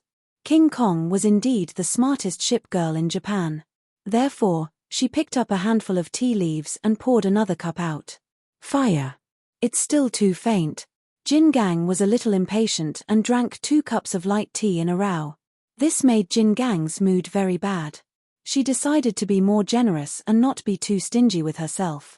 So, she pinched the tea leaves and put them into the teapot. But this time, it wasn't a small pinch, but a big pinch. She pinched a big pinch of tea leaves with her 5 fingers and added them into the teapot. Fire, why is it still a little faint? King Kong decided to make a big move. She put her entire palm into the tea leaves, grabbed a handful of tea leaves, and stuffed them into the teapot. The amount was so large that even the teapot could not contain it, so a lot of tea directly leaked out. Fire, although that old virgin forbade me to put in so many tea leaves, who cares about her? Why would King Kong be afraid of a mere black silk maid? Wow, this fragrance smells great. Fire, King Kong is already excited. King Kong lifted the teacup and took a deep breath of the rich fragrance of the black tea. She suddenly felt that the entire warship was overloaded. I'm starting. King Kong shouted. She closed her eyes and raised her head, wanting to drink the cup of black tea in one gulp. Brown-haired barbarian, our ancestors' black tea isn't for you to drink like this. Before King Kong could pour the cup of black tea into her mouth, a sharp blade appeared out of thin air and cut it into a perfect cross shape. The cup of fragrant black tea naturally fell freely, drenching King Kong's short skirt. Who is it? King Kong stared blankly and looked at her palm that was still grasping the air. When she finally understood what had happened, the boiler in her body instantly overloaded, and the steam pressure soared to more than double. She quickly stood up from the chair and looked around. Who is it? Who dares to disturb Lord King Kong's tea? It's me. The strange short sword appeared behind King Kong again. 2 sharp blades easily cut through King Kong's clothes and pierced her skin. System, -56. Damn it, how can this Yuan Ku's defense be so high? The person who attacked was none other than the Killer Path Sword Mistress, Skinbreaker. As a Killer Path Sword Mistress, their advanced skill, which was also their second skill, was basically a skill that allowed them to enter a stealth state. Skinbreaker had already fought with Bright Moon a few years ago. There were already 6 deep sword scars, and she had become a 3rd-grade sword mistress. All of her skills, including the advanced skill, had been awakened. Skinbreaker had sneaked up to King Kong, who was drinking tea. She had originally planned to launch a sneak attack when King Kong was most relaxed. However, when she realized that King Kong was ruining the good black tea, she couldn't help but attack first. Why did Skinbreaker suddenly attack? Didn't I ask you to tell her to wait for King Kong to finish drinking the black tea and close her eyes to rest before attacking? Seeing that the battle had begun, Guhan questioned Bright Moon of the past. Guhan didn't look good. Skinbreaker had said that she would listen to his commands. However, he didn't expect that once the battle had begun, Skinbreaker wouldn't dare to disregard his commands and would make the first move. Skinbreaker, why didn't you listen to Guhan's commands? Why did you attack before she even drank that cup of black tea? Bright Moon of the past's voice rang in Skinbreaker's mind. This was the spiritual link between the sword wielder and the sword mistress. Bright Moon of the past could directly issue commands to Skinbreaker through her will. I really don't know why you had to wait for her to finish drinking that cup of black tea before attacking. Isn't it the same when you attack? Skinbreaker's tone was very dissatisfied. In her opinion, the damage caused was the same no matter when she attacked. Skinbreaker felt that it was the same no matter when she attacked. Bright Moon of the past explained to Guhan. How could it be the same? Guhan suppressed his anger. When King Kong finishes drinking the black tea, his body will completely relax. The weak parts of his armor will also be exposed. If he attacked at that time, Skinbreaker would be able to deal a considerable amount of damage. It's not like how it is now. The 56 damage is like a tickle to her. What's the point of doing that to her 49,500 HP? I understand. I'll tell Skinbreaker not to disobey the commands again. Bright Moon of the past replied quickly. It was unknown if she had really listened to Yi Ci's words. Forget it. Tell Skinbreaker to enter stealth immediately. We'll decide after Mounting Guard and Crimson Bloodfiend arrive. Understood. Bright Moon of the past quickly conveyed Guhan's command to Skinbreaker. This time, Skinbreaker followed Guhan's command very well. This was because she was a killer sword mistress. She could only deal the most lethal damage when she was in stealth. If it was a head-on fight, Skinbreaker had no confidence that she would be a match for this thick-skinned King Kong. Passive skill, Traceless Shatter. Sword Mistress Skinbreaker will automatically enter stealth if he receives any damage for 10 seconds. Stealth restores 1% of durability every 30 seconds. Consumes 10% durability. Ignores all attacks and forcibly enters stealth. Skinbreaker leaped away from King Kong. He bent down and his figure gradually became blurry. In a few seconds, he would completely disappear and enter stealth again. Trying to leave. You actually want to leave after breaking King Kong's black tea? The ahoj on King Kong's head was so angry that it stood on end. I'll let you have a taste of the power of King Kong 356 cannon. Fire. As soon as he finished speaking, a light flashed. A warship instantly appeared behind King Kong. The muzzles of 4 black double-mounted 356mm cannons were aimed directly at the position where Skinbreaker was about to disappear. This was the battleship's armor. The armor was the fundamental strength of the battleship's combat power. They were the shrunken form of the battleship's warship. Although the appearance was shrunken, the power of the armor was not reduced at all. Guhan reacted quickly. The moment King Kong revealed his armor, he quickly gave the order, "Oh no, Mingyu. Tell Skinbreaker to lie down immediately and avoid the cannons." However, Mingyu was too slow. She was surprised by King Kong's armor and was distracted. By the time she reacted and conveyed the order to Skinbreaker, it was already too late. The 4 Type 356 double-barreled cannons simultaneously let out a huge explosion. After a dazzling flash of fire, the 8 huge cannonballs formed a rain of bullets, smashing towards the location of the broken skin, smashing towards the area where the skin was broken. Broken skin was too close to King Kong. They were only a few meters apart, so Broken Skin did not have any time to dodge. She was only halfway through her crouching motion when a cannonball hit her left arm. Ah! Skinbreaker screamed in pain. Her entire body was sent flying more than 10 meters away by the huge impact of the shell. The shield around her arm trembled violently, but fortunately, it stabilized and did not break. Mingyu, how's Skinbreaker's situation? Not good. Although the shield wasn't broken, it lost 980 points of energy. Skin Shredder's sword Maiden form has a defense ratio of 0. 1. My sword essence is more than 43,000 quarks, so Skin Shredder's defense ratio is 4,300 points. Skin Shredder can only take 3 more hits. Mingyu looked at the battlefield not far away worriedly. I'll immediately order Skin Breaker to use Traceless Shatter and enter stealth mode. No, Skin Breaker can't enter stealth mode now. Unexpectedly, Guhan, who had just ordered Skin Breaker to enter stealth mode, gave a completely different order. Mingyu, tell Skin Breaker to get close to the armor behind King Kong and attack. No, Skin Breaker's protection ratio is too low. She can't take too many hits. She should immediately enter stealth mode and wait for an opportunity to attack. Mingyu retorted fiercely. Now is the best opportunity. Guhan did not even look at Mingyu. King Kong's cannons need 33 seconds to reload. This is common knowledge to every military governor. Chapter 27. Yaoguang Sword Sect was one of the new and powerful sword sects in Sword Lady Online. It had been established for less than 10 years, but under the leadership of its sect leader, Yaoguang, it was growing stronger day by day.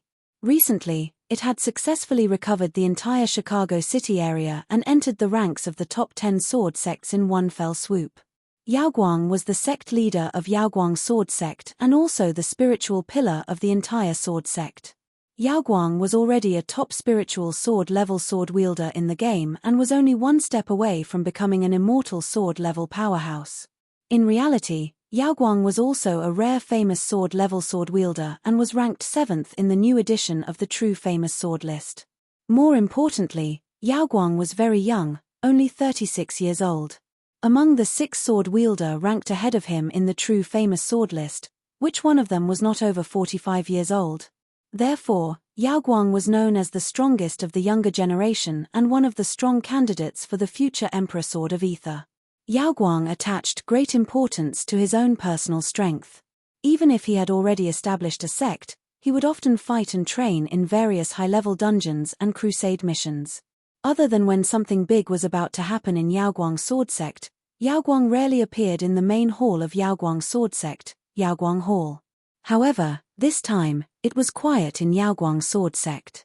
Yaoguang suddenly appeared in the main hall of Yaoguang Hall. Tai Peng, have you found out the information I asked you to find? Behind Yaoguang was a person called Tai Peng. He was Yaoguang's trusted assistant and was also in charge of the intelligence work of the entire Yaoguang Sword Sect. Reporting to the sect leader, we only managed to find out a little. The SSS rank guy who passed the initial dungeon has blocked all friend invitations and rarely leaves his sword tomb. It's very difficult for us to collect any news about him. Tai Mang was very helpless. Some things could not be done with hard work. Thank you for your hard work. Yaoguang did not blame the intelligence department. Tell me everything you've found out. Yes. According to the investigation, this person's in-game name is Military Governor. He's a male who has just entered the game and has appeared twice in the base city. Both times, he appeared in Yuzhang City. From this, it can be inferred that his sword grave is bound to Yuzhang City. The first time he appeared, he stayed at the KFC Hotel in Yuzhang City for a long time. The second time he appeared, he directly arrived at the vast ocean sword sect's territory, Weihai City, through the quantum portal. After that, he left Weihai City and disappeared near the Gold Coast. Weihai City, Gold Coast. Yaoguang pondered for a moment. I remember that I went there once to complete the Zhenyuan Garrison Crusade mission more than 10 years ago. In that case, it's very likely that this military governor went there to complete the Crusade mission, just like I did back then. Yes, according to the analysis of the intelligence department, there is a 70% chance that this military governor is going to carry out the Zhenyuan Garrison Crusade mission. The younger generation will surpass us in time. Yaoguang showed an expression of admiration. Even back then, I only had the opportunity to participate in the Crusade mission in my second year in the game. I didn't expect this kid to go to the Zhenyuan Garrison Crusade mission on his second day in the game. The more I think about it, the more I feel that it's necessary to have a face-to-face talk with him. He may be the person that our Yaoguang Sword Sect is looking for. Sect leader, with all due respect, I don't think our Yaoguang sword sect needs him. This military governor is only going to participate in a crusade mission. Whether he can succeed or not is still a question mark. Moreover, it's a crusade against the Jinyuan garrison crusade mission. According to our records, the success rate of the crusade against the Jinyuan garrison crusade mission is less than 5%. I think there's an 80 to 90% chance that he will not be able to complete the mission. I have a feeling that he will succeed, although I failed back then. Yaoguang revealed a smile. Taimeng, how about the two of us make a bet? If that military governor completes the mission, you will personally invite him to Yaoguang sword sect. If he fails, I will never ask about this guy again. What do you think? Since sect leader is interested, Taimeng will naturally accompany you to the end. Taimeng readily agreed. However, sect leader, there is another piece of news that Taimeng doesn't know if he should say. I don't know if I should say it. Yaoguang was stunned. Is it news about Mingyu? Yes, Miss Mingyu spent a lot of money to buy a crusade mission at the auction house. Taimeng said hesitantly. You're not going to tell me that Mingyu bought the Jinyuan garrison crusade mission, are you? Yaoguang's face instantly twitched. Sect leader is wise. That's right. Seeing that the sect leader had already guessed it, Taimeng was relieved and told him everything. Miss Mingyu bought the Jinyuan garrison crusade mission, and she also went to the KFC hotel 2 days ago and stayed there for a long time. Therefore, our intelligence department believes that this military governor is very likely to have been recruited by Miss Mingyu. Things in this world are really strange. Yaoguang shook his head helplessly. I didn't expect him to be recruited by Mingyu. If that's the case, we won't have any ideas about him. I don't dare to compete with Mingyu. Then, sect leader, does that mean our bet is invalid? Why should it be invalid? Even if we don't recruit him, it will be interesting to meet and chat with him. Yaoguang got up and left the hall. Besides, I also want to know how he got an SSS rating. This is a sore point that has tortured me, Yaoguang, for more than 10 years. Ha ha ha ha. Guhan and the others did not know that in the game world, a powerful force had already noticed them. At this time, they were still engaged in an arduous battle with King Kong. Just as Guhan said, King Kong's cannons needed a long time to reload. Skinbreaker obeyed Mingyue's order and once again approached King Kong, quickly attacking the ship's armor behind King Kong. However, King Kong was not completely defenseless. Although the ship's main cannon could not be used, she still had the 152mm secondary cannon in her hand. Although its power was much weaker than the main cannon, it could still cause about 200 points of shield energy to be lost when it hit Skinbreaker. Fortunately, Skinbreaker was agile enough, and King Kong's accuracy was a little lacking. After more than 20 seconds of continuous attacks, Skinbreaker was only hit once. Time's up. Let Skinbreaker leave the battle and enter stealth mode. Guhan had been keeping track of the time.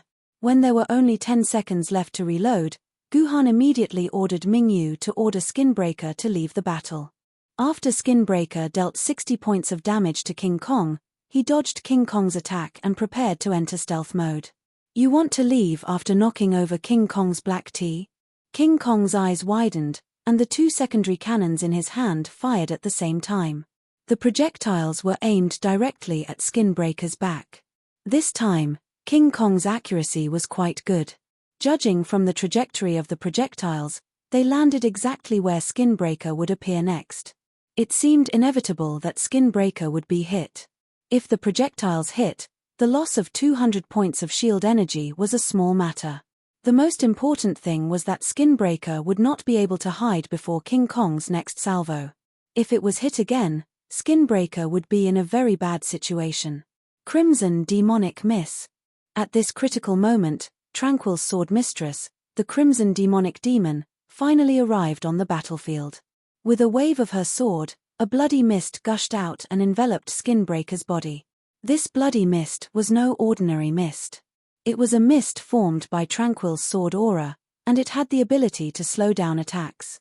King Kong's projectiles were blocked by this bloody mist, and their flying speed was instantly reduced by more than half. Because of this, the projectiles brushed past Skinbreaker's body.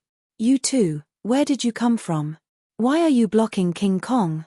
King Kong was furious when he saw that his projectiles were blocked by two people who had appeared out of nowhere. However, he did not seem to realize that these two newcomers were in cahoots with Skinbreaker. You two, hurry up and get out of my way. Otherwise, it'll be bad if King Kong's main cannon hits you. You'll die. As expected, King Kong did not realize that these three sword mistresses were in cahoots. He even kindly reminded Jin Shan and the Crimson Demonic Demon not to be accidentally injured by him. Haha, King Kong's main cannon is ready. Knock out that B*TCH King Kong, an annoying B*TCH just like Hood. Come out, King Kong. I'll let you have a taste of King Kong's 356 cannon. King Kong really wanted to take revenge on Skinbreaker immediately. However, what puzzled him was that the woman just now had disappeared without a trace. He had no idea where she had gone. Jin Shan and the Crimson Demonic Demon looked at each other and raised their swords at the same time. They charged toward King Kong, who was looking around for traces of Skinbreaker. You two, why are you attacking King Kong? King Kong was hit on both sides of his body and asked in confusion. Jin Shan and the Crimson Demonic Demon ignored King Kong's question and continued to attack King Kong's vital parts. I understand now. You two are in cahoots. After taking 4 to 5 hits, King Kong finally realized. This King Kong was really silly and cute. Yuan Ku name, King Kong. Level, Dragon. 2-dimensional world, Shipgirl world. First instance dungeon, Pacific Showdown, Golden Gate Bombardment. First Crusade mission, Jinyuan Garrison Crusade. Health points, 4 stars. Attack, 4 stars. Agility, 1 star. Cannon, 4 stars. Ability, proficient in long-range attacks. Equipped with a full set of ship equipment. Able to control 4 356mm dual cannons to launch area of effect attacks. In close combat, able to counterattack with the 152mm cannon. Ultimate skill, firepower, precise last hit, rapid reversal. Introduction, a high-speed battlecruiser built by the United Kingdom for Japan in the 20th century. Regardless of speed or firepower, it was the strongest battleship at that time. Very cute and silly. Loves black tea all his life. Has 3 sisters who are very close to him. They are known as the 4 idiots of King Kong. He has a large number of fans.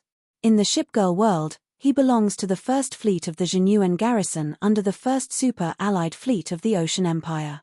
Legend has it that King Kong was originally one of the battleships of the Ocean Emperor's personal fleet. Conferred by the Ocean Emperor as the imperial concubine Ruo Yu, she is one of the Ocean Emperor's favorite shipgirl. Because of her disagreement with the Ocean Emperor, she hid in the Jinyuan Garrison Crusade. She is a difficult character to deal with. It is best not to hurt King Kong. Otherwise, you will suffer the wrath of the Ocean Emperor. Chapter 28. All of you are bullying King Kong. King Kong is going to let all of you have a taste of the 356 cannons' power. King Kong was not stupid. He was no longer obsessed with finding Skin Shredder who was in stealth. Instead, he shifted the cannon's target to Jin Shan and Crimson Blood Demon. King Kong is going to fire. Toad, get Jin Shan to use the Guardian Sword Tower skill. Tranquil, get Crimson Blood Demon to hide behind Jin Shan. Hurry up. Guhan quickly gave the order when he realized that King Kong was going to fire. Hearing Guhan's order, Sword Lady Jin Shan quickly stabbed her sword into the ground. The shadow of a city gate appeared out of nowhere and guarded Jin Shan. Advanced skill, Guardian Sword Tower, Jin Shan consumes 500 sword energy. Sword Lady Jin Shan will hold up a city gate in front of her. It can reduce the enemy's long-range attack damage by 30% for 3 seconds. There is a 10% chance of completely blocking the enemy's long-range attack. Cooldown, 20 seconds. At the same time, Crimson Blood Demon hid behind Jin Shan. Fire! As soon as King Kong gave his order, the warship behind him rumbled, and 8 giant cannonballs were shot at Jin Shan like a storm again. Among them, 3 of them directly hit the city gate that Jin Shan had propped up. Jin Shan was quite lucky. One of the cannonballs had a 10% chance of completely blocking. It spun under the protection of the city gate and flew away. As for the other two cannonballs, their power and speed were clearly weakened by the city gate. Zhenshan dodged one, while the other struck Zhenshan's armor, leaving a black mark. System: Zhenshan has taken 235 damage. This cannonball caused 235 energy points to be lost on Sword Lady Zhenshan's shield. Zhenshan was a Confucian sword lady. Confucian sword ladies were born to have the highest defense ratio. Zhenshan was one of the best among Confucian sword ladies. His defense ratio was as high as 0.61, which was more than 3 times that of Skin Shredder. Bright Moon: King Kong's warship is now in a high-temperature state. It's the best time to attack. Get Skin Shredder to appear immediately and use Skin Strangle to destroy the outer shell of King Kong's warship. Understood. Bright Moon quickly issued an order to Shattered Skin through the sword mark. At this moment, Broken Skin had already gotten close to King Kong. After hearing Ming Yu's instructions, it suddenly appeared in the air and twisted the 2 swords in its hands at King Kong's back. The force was so great that sparks flew everywhere and 2 deep cuts were left on King Kong's armor. Black engine oil flowed out of the 2 cuts continuously. Basic skill: Skin Twister Kill. Sword Maiden uses 2 swords to cause fatal damage to the enemy's skin. Consumes 2% durability and 300 sword chi to deal 300% damage to the enemy. There is a chance to cause bleeding. System: -698, Shipgirl Vaja is in a bleeding state, losing 40 HP per second for 10 seconds. This time, the results of this attack were very obvious. It even caused oil to flow. No, that's not right, it was a bleeding effect. The total damage from the previous attack and the previous one was over 1,000 points. One had to know that a normal slash from Skin Shredder would only deal 40 to 50 points of damage. Even if it used a skill, it would only deal slightly more than 100 points of damage. After King Kong's round of explosions, it fell into an empty state for more than 30 seconds. Zhenshan and Crimson Blood Demon immediately rushed forward to attack. One on the left and one on the right, they started a fierce attack on King Kong. -34. -43. -34. -43. Zhenshan was the royal family's sword. Her sword technique was about righteousness. Every attack was full of righteousness. On the contrary, Crimson Blood Demon's sword technique was very strange. It looked like it was attacking the opponent's abdomen, but when it actually hit, it would hit the opponent's wrist. Their sword techniques could be said to be one righteous and one evil, one yin and one yang. When combined to form an attack, there was an inexplicable sense of harmony and rhythm. When Toad and a Ning's Sword Maiden are combined, they are unexpectedly strong. Ming Yu discovered this point back then, and said with interest as she looked at the Toad and a Ning. That's because my Crimson Blood Demon is strong. What does it have to do with this stinky hooligan and stinky Toad? Anning blushed and immediately denied. That's true. This Crimson Blood Demon is really too strong. My Zhenshan is completely useless. Why don't we let Zhenshan rest for a while? Crimson Blood Demon alone is enough. Toad immediately supported Anning. Sure, let's go down. My Crimson Blood Demon alone is enough. Anning forced herself to maintain her dignity and replied. Toad, if the 2 of you want to quarrel, go back to the bed. Ji Yuhan scolded. The 2 of them instantly blushed and stopped quarreling. Although Zhenshan and Crimson Bloodfire's attack power wasn't high, they were able to effectively restrict the Vaja hand cannon's attacks, giving Skin Shredder the perfect environment to deal damage. Skin Shredder dealt high amounts of damage to the Vaja hand cannon. Every time King Kong's main cannon was loaded and was about to fire, Skin Shredder would retreat from the battlefield and enter stealth mode. Meanwhile, Zhenshan would use Sword Tower's skill to prop up the city gate and block the huge damage from the main cannon. Under such a continuous cycle, even though King Kong's health was as high as 49,500, it was still decreasing at a speed visible to the naked eye. After 10 minutes, it had already been reduced to around 25,000. 25,000 was a number that indicated that King Kong's health was only left with 50%. This also meant that King Kong was about to use some other methods. Bright Moon, let Skin Shredder leave the battle immediately and enter stealth mode. Guhan suddenly ordered. What? Bright Moon of the past could not understand. King Kong's main cannon has just finished firing. There are still more than 20 seconds to reload. This is the best opportunity to attack. Why do you want Skin Shredder to enter stealth mode? Bright Moon of the past voiced out the doubt in her heart. Come on, no need to explain. Hurry up and let Skin Shredder leave the battle. The further, the better. All right.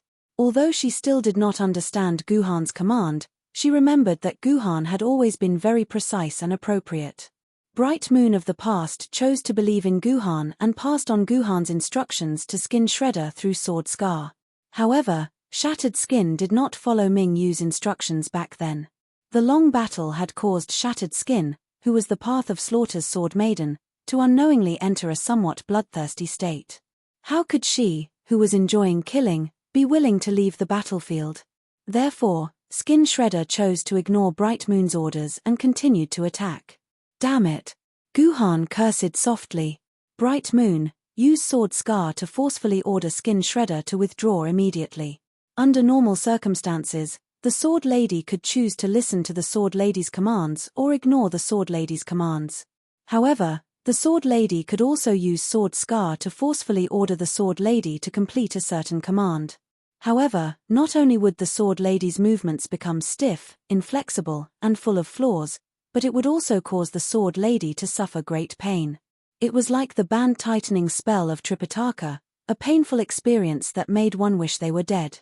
The Sword Lady's heart ached for the Sword Lady and did not want them to suffer such pain, or they were afraid that the Sword Lady would hold a grudge against them. Therefore, the Sword Lady would rarely use force orders unless it was a critical moment and they had no other choice. The Sword Lady, Skin Shredder, and Bright Moon had a very good relationship. It could be seen from their slightly feminine tendencies. Back then, Bright Moon was not willing to give Skin Shredder a command that would make him wish he were dead. Therefore, the scene immediately turned silent. Facing Guhan's command, Bright Moon remained silent. She did not refute or agree, pretending that she did not hear Guhan's command. Idiot! Guhan was helpless. He turned to Anning and Toad and said, "Get Mountain Junshan and Crimson Blood Demon to focus and be ready to support Skin Shredder at any moment." Anning and Toad nodded. Although they did not understand why Mountain Junshan and Crimson Blood Demon were needed, they soon understood. A few seconds later, there were still about 20 seconds before Vajra finished reloading. Skin Shredder still felt that he was very safe and started to attack Vajra in a frenzy. However, something unforeseen happened.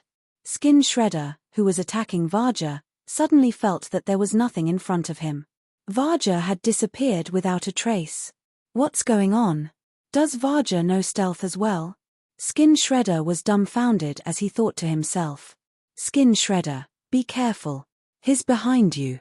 Mountain Junshan shouted, waking Skin Shredder up from his daze. However, it was too late. At a speed that could not be seen by the naked eye, Vajra had magically appeared behind Skin Shredder. His hand cannon was pressed against Skin Shredder's neck, and 2 shots were fired. System: the Sword Lady, Skin Shredder has suffered 543 damage. Damn it. She actually managed to get behind an assassin like me. Fortunately, it's only around 500 damage. I can still. Skin Shredder was about to say that he could still endure such damage when something even more terrifying happened. The main cannons, which were supposed to be reloading after 20 seconds, suddenly emitted a large amount of intense flames. These main cannons had actually fired. They had fired in a way that defied logic. This situation was so sudden that Skin Shredder was not mentally prepared at all. A total of 8 cannonballs landed solidly on his back. Skin Shredder was sent flying by the huge impact, and he crashed into Mountain Junshan, who had come to help him. The 2 sword ladies were sent flying more than 10 meters away, and a large amount of smoke produced by the cannon fire enveloped them. System: the Sword Lady, Skin Shredder has suffered 3,560 damage from Vajra's rapid reversal skill. System: the Sword Lady's Skin Shredder's personal shield has disappeared. The sword wielder's Bright Moon's personal shield has disappeared. Shields will need 1 minute to reset. System: the Sword Lady, Skin Shredder has suffered 1356 damage, causing a loss of 34% durability. Remaining durability is 55%. Return Skin Shredder to the sword immediately, Guhan said coldly. He then unsheathed his Qingpin sword and said to Bright Moon, "You owe me." Skin Shredder sword material, fine iron origin, natural, 5th generation, rare, realm, treasured sword, unupgradable, grade, 1st grade, upgradable, sword path, killing path characteristic. Zhu Wen's blood damage increased by 70% when used against a beast male aristocrat Yuan Ku. Awakening, awakened form, sword lady form sword wielder, Bright Moon of that year deep sword mark, 9 carvings damage, sword lady 0. 052 sword form 0. 073 defense, sword lady 0. 15 sword form 0. 18 agility, sword lady 0. 259 sword form 0. 296 protective shield reset time, 60 seconds durability, 100% synchronization sword element requirement, 1000 synchronization coordination time, 5 minutes. First sword mark, after synchronization, sword wielder will permanently gain 1000 sword element points, sword wielder's reputation will increase by 10 points. Sword mark contract, after synchronization, sword wielder's reputation will increase by 1 point for every phantom level Yuan Ku boss that is killed. Basic skill, Skin Shredder, sword lady, Skin Shredder uses 2 swords to deal fatal damage to the enemy's skin. Consumes 2% durability and 300 sword chi to deal 300% damage to the enemy. There is a chance to cause bleeding. Passive skill, Traceless, sword lady, Skin Shredder will automatically enter stealth state if he or she receives no damage for 10 seconds.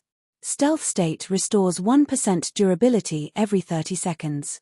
Consumes 10% durability to ignore any attacks and enter stealth state.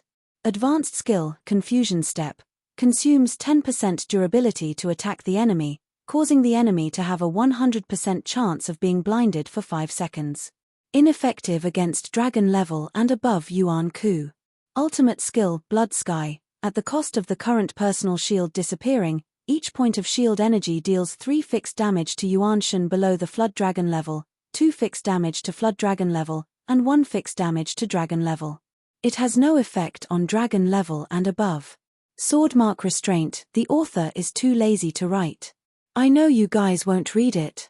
It's not an important sword lady anyway. Chapter 29. Broken Skin, Are You Okay? Zhen Shan, who had been knocked to the ground, shook the sword maiden in his arms.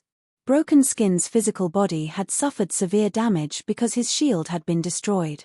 His clothes had been torn to shreds, and his body was covered in wounds caused by the shrapnel. His tender flesh was exposed, and he looked extremely terrifying. Casually speaking, although her skin and flesh were torn open, the broken skin did not bleed, because the sword maiden did not have blood. I'm okay. Broken Skin shook his head and struggled to stand up to continue fighting. However, Bright Moon's order had reached his ears. I understand, little Bright Moon. Broken Skin was ashamed. If he had listened to Bright Moon's order, he would not have been hit by that sudden shot and lost most of his combat power. Therefore, Broken Skin did not have the face to disobey Bright Moon's order. He obediently transformed back into his sword form and flew back to where Bright Moon was. Thank you, Broken Skin. The Skin Shatterer automatically flew back to Bright Moon's side. There were many dents and cracks on the originally sharp blade. This was a sign that the durability of the sword had been reduced by more than 80%.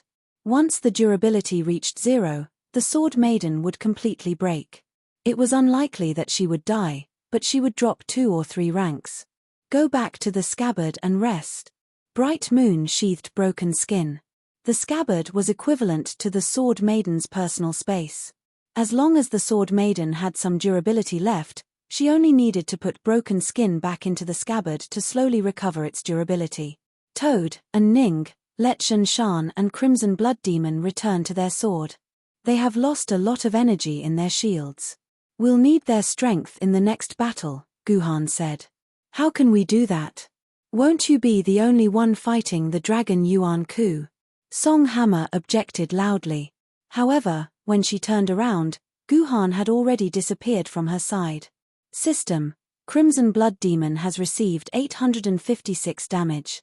Oh no, my shield is running out of energy. During the battle, the Crimson Blood Demon was unlucky enough to be hit by one of King Kong's hand cannons. What was even more unfortunate was that the cannons had a critical hit effect, instantly draining the energy of the Crimson Blood Demon 856 shield.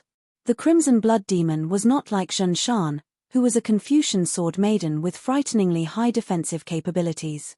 On the contrary, among all the sword ladies, the demonic path sword ladies were second only to the murderous path sword ladies. The loss of 856 points directly caused the Crimson Blood Demon's shield to drop to less than 500 points. At most, it could only take 2 more shots from the hand cannon.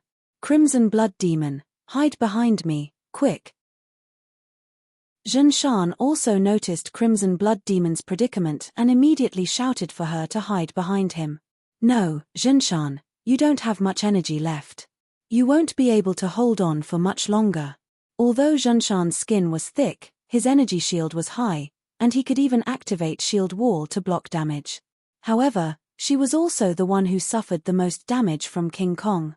Zhen Shan had withstood several rounds of King Kong's attacks, and his shield energy was now less than 500 points. It's okay, Zhen Shan's shield can be refreshed in 25 seconds, it's okay. 25 seconds is enough. After a shield was broken, it could be refreshed, but the time required was different. As a Confucian sword lady, Zhen Shan needed 25 seconds. During these 25 seconds, without the protection of a shield, Zhen Shan had to use his body's durability to block King Kong's attacks. Zhen Shan had a strong defense with a shield, but without a shield, he was not much stronger than Skin Crusher.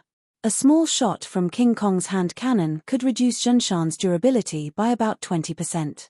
Unless it was a critical moment, the sword wielder would rather suffer defeat than use his body to block the enemy's attack. This was common sense. You two, get out of my way.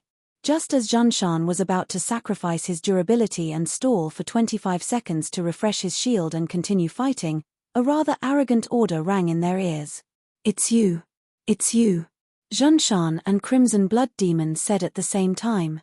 They realized that Guhan, who had been commanding from the back, had come to the center of the battlefield and stood between them and King Kong. What a joke, how can I let a weak human fight for me? Zhen Shan felt insulted.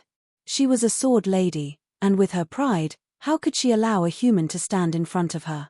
Human, go down and let your sword lady come up. My sword lady is here. Guhan raised the Qingpin sword in his hand. I'll fight with my sword lady. Are you kidding? You. Zhen Shan wanted to say something, but Crimson Blood Demon pressed on her wrist. He's not kidding, I can feel a strong power from him. The blood mist around Crimson Blood Demon quickly rolled, which meant that Crimson Blood Demon's mind was not calm. I'm afraid that this man is a sword master. Sword master. Zhen Shan was stunned, and she muttered to herself, a sword master that's rarer than a spiritual sword lady? This is my first time seeing one. Sword master. Sword wielders that were rarer than spiritual sword lady referred to those who relied on the sword lady's own swordsmanship and ability to fight. They were sword ladies that wielded swords, and sword wielders that relied on their own swordsmanship to fight. This was because their control over the sword lady was further advanced. The relationship between the sword wielder and the sword lady was more like that of an equal friend.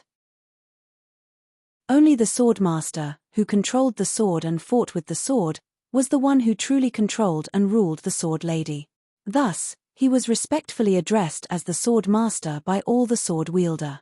However, sword masters were never the mainstream among sword wielders, and they only made up an extremely small portion of sword wielders. The number of famous sword masters that were above famous sword rank did not exceed the number of fingers on 2 hands. This was because becoming a sword master was simply too difficult, and it required too much talent. Zhen Shan, return to the sword immediately. Crimson Blood Demon, return to the sword. At this moment, Toad and a Ning's command was transmitted to Zhen Shan and Crimson Blood Demon through the sword mark. Let's retreat, Zhenshan, Crimson Blood Demon said indifferently. But this sword master is just an ancient sword, and his opponent is a dragon rank that even we can't deal with. Since he has the guts to stand in front of us, then he must have his own methods. There's no need for us to care about him. With that, Crimson Blood Demon's blood mist dispersed, and it turned back into the Crimson Blood Demon sword, flying towards Ning. Sword master. Zhenshan sighed, and no longer persisted in the battle. He followed behind the Crimson Blood Demon sword and returned to the sword as well. Thus, only Guhan was left on the battlefield, standing in front of King Kong, facing her 8 pitch-black cannons. Someone else changed. King Kong suddenly realized that the 3 women who could transform into swords were nowhere to be found. His opponent had also changed to a weird-looking fellow. Hey, are you together with the 3 women that knocked over King Kong's black tea? Before the battle, King Kong needed to confirm that his opponent was his enemy, in case he accidentally hurt innocent people. To be precise, I'm their leader. Guhan's face was completely different from the scowling face he had when facing Ming Yu back then.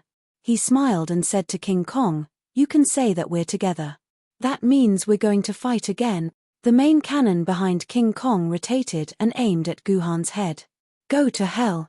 Return King Kong's black tea to King Kong. Kaboom. While they were talking, King Kong's main cannon had finished its cooldown. The muzzles spat out flames at the same time, and 8 menacing cannonballs rushed toward Guhan at high speed. At that moment, Guhan had consumed the 100 sword element pills he had obtained from the initial dungeon, and his sword element value had increased to 109 quark. However, the Qing Pin sword's guardian ratio was only a pathetic 0.118. Multiplied by Guhan's 109 sword element value, his personal shield only had 11 points of energy. With such a small amount of shield energy, even a graze from King Kong's cannonball would cause it to collapse immediately, revealing Guhan's mortal body. 9 Swords of Mysterious Heaven, Sword Curtain Array. Facing the incoming cannon rain, Guhan's expression was calm. A sharp light flashed in his eyes, and he quickly stepped out with his left foot, dodging a cannonball that was aimed at his left leg. Then, he bent down and dodged another cannonball that was aimed at his chest. These were the only 2 cannonballs that could threaten Guhan. Guhan did not even need to dodge the rest, as they could not even touch Guhan's body. He actually dodged them. King Kong was dumbfounded as he looked at the guy in front of him. His dense volley of shots was actually dodged by this guy. This was simply absurd. What King Kong did not know was that the 9 Swords of Mysterious Heaven, Sword Curtain Array was a sword technique from the 9 Swords of Mysterious Heaven, which was passed down in Guhan's family. After using the Sword Curtain Array, it was as if Guhan's eyes and body had been turned on, allowing him to dodge extremely fast attacks. 79 quark left. Guhan silently calculated the remaining sword element in his body. The 9 Swords of Mysterious Heaven was a sword technique that could only be used by the sword wielder. Every time it was used, a certain amount of the sword wielder's sword element would be consumed. Guhan only had a pitiful 109 sword element in his body. Every time he used it, he had to be meticulous in order to minimize the consumption. Now it's my turn. Guhan's figure floated, and he was completely entangled with King Kong. Chapter 30. King Kong had never encountered such a terrible battle before. In the past, no matter how bad his aim was, he would at least be able to hit his target a few times in a battle. For example, in the battle against the 3 sword maidens, their body movement and dodging skills were quite good. They were able to dodge about 90% of King Kong's cannonballs, but only 10% of them would hit their target. However, this guy in front of him, no matter how many times he attacked, he could not even touch the corner of his clothes. This person was like a doll in a claw machine. No matter how many times he tried to grab him, he could not get him out. On the other hand, his opponent could continuously attack his vitals. Although the damage was not high, with each sword only dealing 10 points of damage at most, his opponent's attack speed was very fast. In just a few minutes, King Kong had lost more than 3000 HP. There's no other way. I can only use rapid reversal. King Kong reluctantly decided to use rapid reversal again. The so-called rapid reversal was a super ultimate skill that allowed King Kong to unleash the full power of the boiler and appear anywhere within a 10-meter radius around him. At the same time, at the cost of damaging the structure of the main cannons, it forced the main cannons to fire in unison. After using this skill, King Kong could appear behind any enemy that was in close combat with him and use his powerful main cannons to send them to heaven. Previously, King Kong had used this skill to deal with Skin Splitter. Rapid reversal. After a loud noise, King Kong's boiler instantly disappeared in front of Guhan and appeared behind Guhan in the next moment. The main cannons were about to fire in unison. This is what I've been waiting for. Guhan had been waiting for King Kong to use rapid reversal. When he heard the loud noise from the boiler, Guhan immediately reacted and used the skill Ninth Heaven Mysterious Sword, Sword of the Abyss. More than 10 sword auras surged out of Qingpin's sword at lightning speed and rushed into the 8 main cannons that were about to fire in unison. Boom! Another familiar explosion was heard, but this time, it wasn't King Kong's target that exploded, but the main cannon on King Kong's warship. After Guhan's Sword of the Abyss shot a dozen sword chi into the muzzle of King Kong's cannon, it was as if he had ignited the fuse of firecrackers, causing the armor behind King Kong to explode continuously. One after another, the main cannons exploded from the inside of their mounts, causing the cover of the main cannons to fly up. The barrels were also broken into pieces, and the entire fire control system was completely destroyed by the explosions.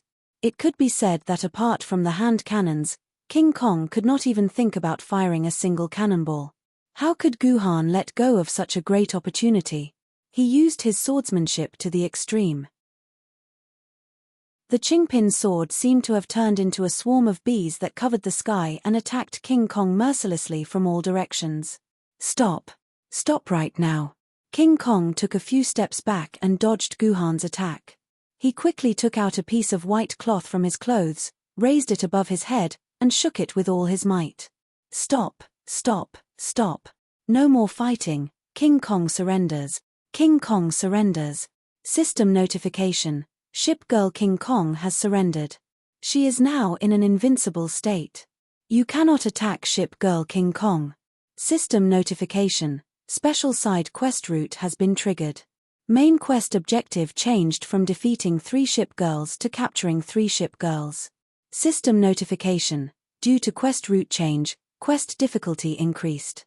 Quest reward increased. That Yuan Ku surrendered. My Miao mission route has been changed. Everyone in Guhan's party, including the sword wielder, gathered around the captive King Kong. They found it hard to believe that King Kong, who had just been on a killing spree and almost broke Skin Shredder, had surrendered just like that. Big sis, you've studied the strategy too. Has there ever been a ship girl who surrendered before? Toad asked curiously. Never. Bright Moon of that year shook her head. What's so strange about King Kong surrendering? King Kong said confidently. It was impossible to tell that she was in a captive state. King Kong's main cannons are all broken, and this guy is so abnormal.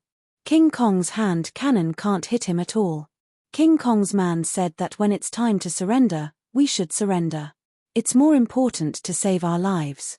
At most, he'll sacrifice his body to redeem King Kong. But didn't your Yuan Ku vow to never surrender? And Ning asked. In the thousands of years of fighting with Yuan Ku in the real world, Yuan Ku knew how to change tactics, dodge attacks, fail, retreat, and escape, but he never surrendered.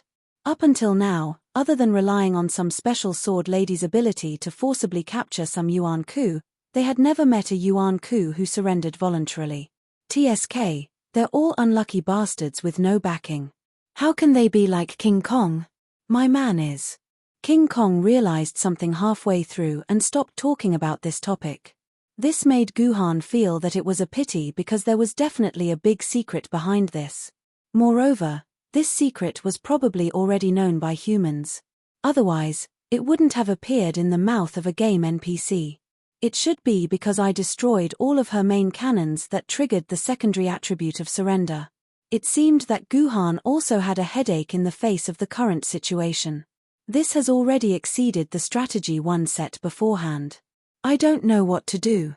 While Guhan was having a headache, King Kong was carefree. He didn't feel that there was anything wrong with his captive state and was even interested in caring about other things. Hey, let me ask you, how did you destroy King Kong's 4 main cannons? King Kong and the welfare fleet have fought for more than 50 years. Even in the most tragic battle of the 8th Sea area, 4 main cannons have not been destroyed. How did you do it? King Kong couldn't understand how he had lost all his main cannons in an instant. It's very simple. You were planning to forcefully load the ammunition and fire the main cannons in advance, right? Guhan said. Wow, you even know that. King Kong found it unbelievable. Nonsense, you've already used Big Sister's skin shredder once. Even a fool would know. And Ning interrupted unhappily. Oh, you guys are so smart, unlike that big idiot Misty Island. He's so stupid. Ahem, when you forcefully load the ammunition, the main cannons will be in a state of overload. At this time, I shot my sword energy into your cannon barrel and ignited the ammunition in your cannon barrel in advance. This caused a chain of explosions and destroyed your entire cannon system. So that's how it is. King Kong nodded as if he understood. Forget it, I don't care anymore. Now, King Kong is your captive and will enjoy the preferential treatment of captives in the Geneva Joint Convention. Remember to provide King Kong with 30 kilograms of cake, 10 pots of black tea, and 28 flavors of QQ candy every day. Otherwise, King Kong will go to the International Court of Justice to sue you for mistreating a captive. By the way, you are not allowed to touch King Kong's body. You are not allowed to have strange thoughts about King Kong. You are not allowed to do strange things to King Kong. Actually, King Kong doesn't care. These are what King Kong's man said. He said that if any of you dare to violate this rule, he will let Xiao Bei-chan blow up your house. Bang! King Kong imitated the standard action of a certain emoticon. Your house will blow up. Back then, Ming Yu, Song Hammer, and a Ning looked at each other. What the hell is this? This is Huangshang Huang's premium cake. This is Bishan top-notch black tea. This is Tencent's limited edition QQ candy. Compared to Ming Yu and the other two's bafflement, Guhan was already prepared. He quietly took out a bunch of things that King Kong liked from his dimensional pocket. The silly girl stared at them with her eyes wide open. This cake looks great. This black tea smells so good. This QQ candy feels so cute. King Kong looks like he wants to eat these things. King Kong swallowed a few mouthfuls of saliva and asked foolishly, "Can King Kong eat them?" Of course. Guhan smiled. As long as King Kong can answer a few of my questions. No problem. King Kong immediately patted his chest and guaranteed. King Kong can even tell you that Hood is wearing a blue transparent fat dick today.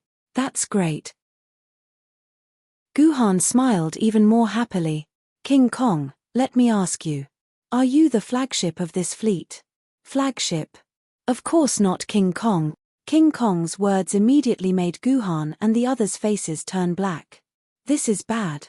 If King Kong is not the flagship, then the other ship girls would have already run into the sea. The flagship was originally Hood's, but she went to the Ocean Emperor Palace to complain to His Majesty the Ocean Emperor, so the flagship is temporarily in King Kong's hands. Phew. Guhan and the others let out a long sigh of relief. They were almost scared to death by this idiot who spoke half-heartedly. Then, if you are captured by us, won't the other two ship girls hide in the sea? Guhan further confirmed. No, of course not. Without my order, they won't leave the Guardian's mansion.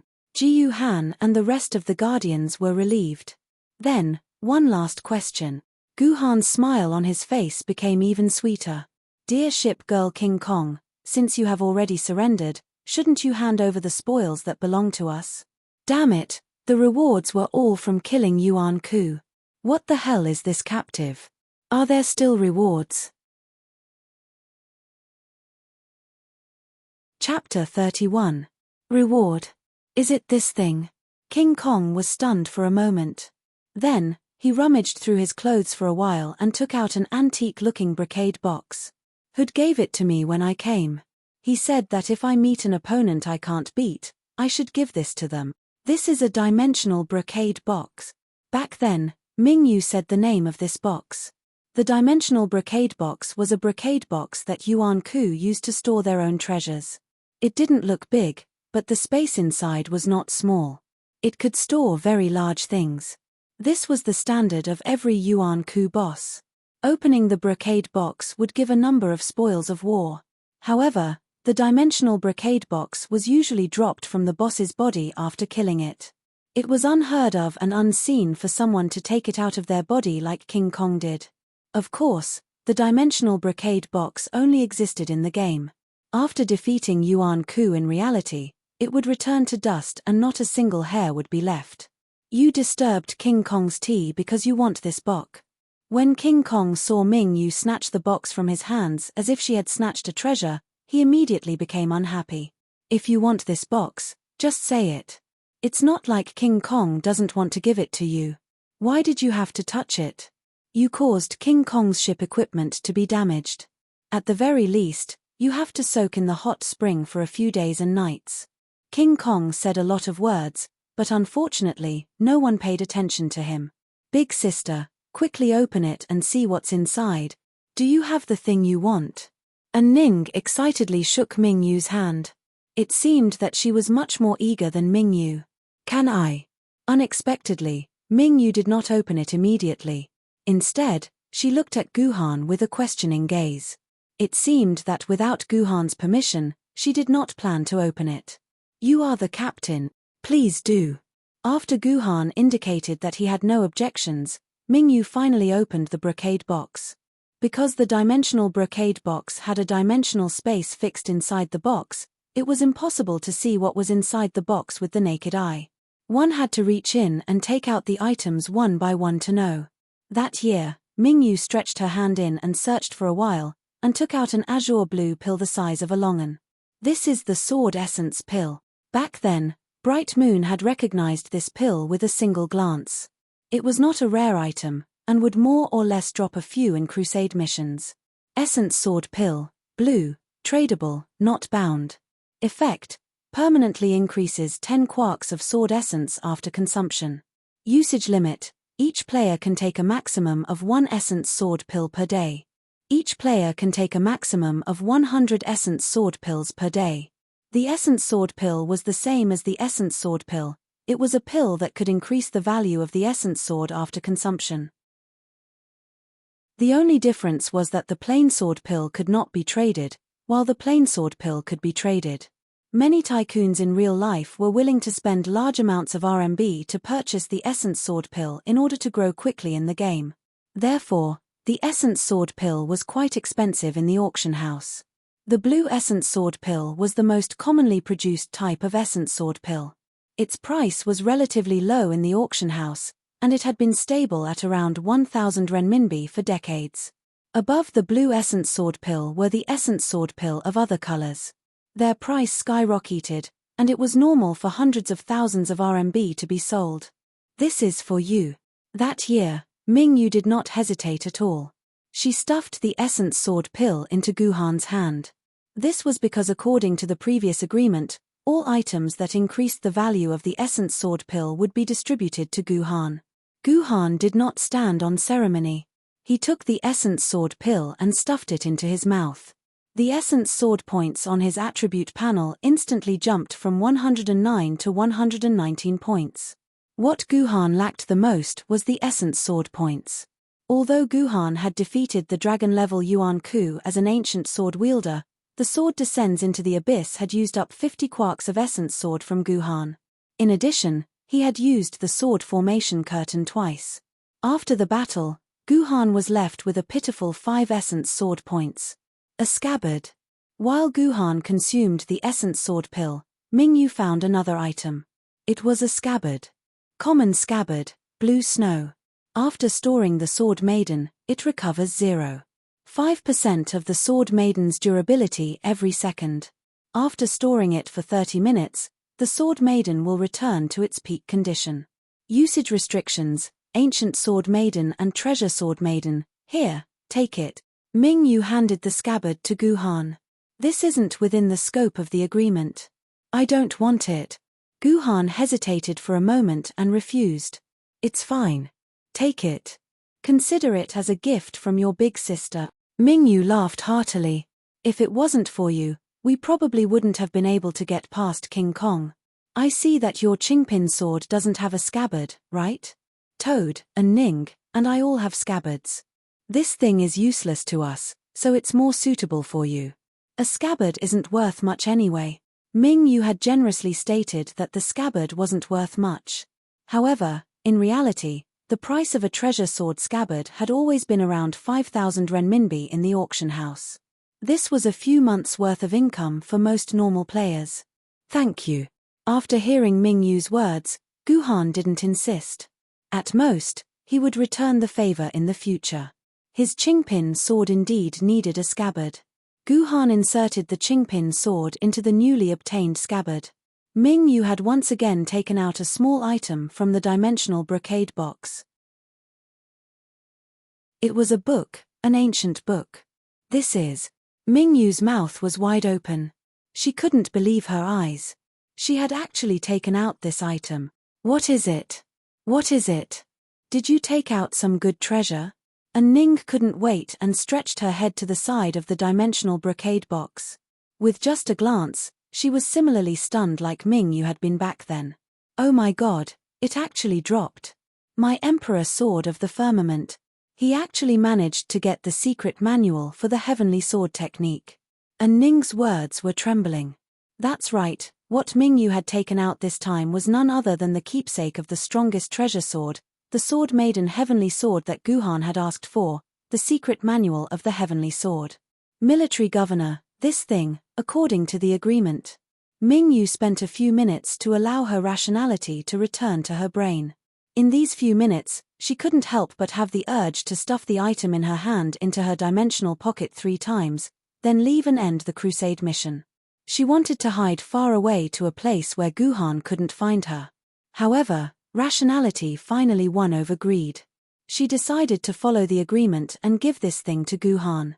Don't, big sis, why are you giving it to him? And Ning hurriedly pulled Ming Yu's hand. Why are you giving such a precious thing to such an annoying guy? This is our thing. Keep it well. This thing is ours. No one will give it to us. And Ning, don't say too much. Song Hammer immediately refuted. And Ning, we've already promised military governor that as long as the secret manual of the heavenly sword is dropped, it will belong to military governor. This is what the 3 of us agreed to together. How can we go back on our words? Song Hammer was Gu Han's childhood friend after all. At the crucial moment, she still stood on Gu Han's side. Oh, no, it was the side of justice. Why? This is the crusade we spent money to buy. We defeated the boss. Why do we have to give all the good stuff to that guy? I won't do it. This thing belongs to our Bright Moon Sword faction. For a moment, Ning and Song Hammer quarreled. Gu Han didn't say a word. He silently looked at Ming Yu, waiting for her answer. Shut up. Stop messing around. And Ning, according to the agreement, this thing belongs to military governor. Ming Yu loudly stopped the 2 of them from quarreling. She straightforwardly placed the secret manual in her hands into Gu Han's hands. Military governor, according to the agreement, this thing belongs to you. Ming Yu didn't dare to look at the item again. She was afraid that her greed would act up and she would forcefully go back on her word. Thank you. Gu Han took the token and glanced at it. Then, he threw it into his dimensional bag and said solemnly, I promise that you won't regret your choice. I believe in your promise. After handing over the item, Ming Yu smiled as if a heavy burden had been lifted from her shoulders. Her mood became cheerful again. She continued to rummage through the dimensional brocade box for a while. Then, she could only raise her empty hands helplessly. It's gone. There are only 3 things left. 3 things are gone. And Ning pouted dejectedly. Big sister. So, the things that dropped were all given to this T guy. My surname isn't T. Gu Han suddenly wanted to retort. Heavenly Sword's secret manual. Special item. Tradable. Unbound. Dropped on death. Easily damaged. Description. A sword technique secret manual exclusive to the Sword Lady's heavenly sword. It can be used to practice an unpredictable sword technique. Function. Collect 10 secret manuals and give them to the heavenly sword. You will receive the favor of the Sword Lady's heavenly sword. Synchronize with her. If you succeed, you will become the wielder of the Sword Lady's heavenly sword. Note, due to the difference in bloodline and genes, there is a certain chance that synchronization will fail. All secret manuals will disappear upon failure. Chapter 32. Legend has it that more than 1,000 years ago, there was a super war caused by humans who were bored out of their minds. This war involved a quarter of the world's countries and 2 billion people. They killed until the sky darkened, the moon blurred, and the world lost its light. In short, this war was called the Second World War by later generations. In this war, not only did a large number of humans die, countless warships sank in all kinds of strange ways. Some were sunk by cannons, some were blown up by airplanes, some were blown up by torpedoes, some sank on reefs, some crashed into their own people, and some were sunk by potatoes.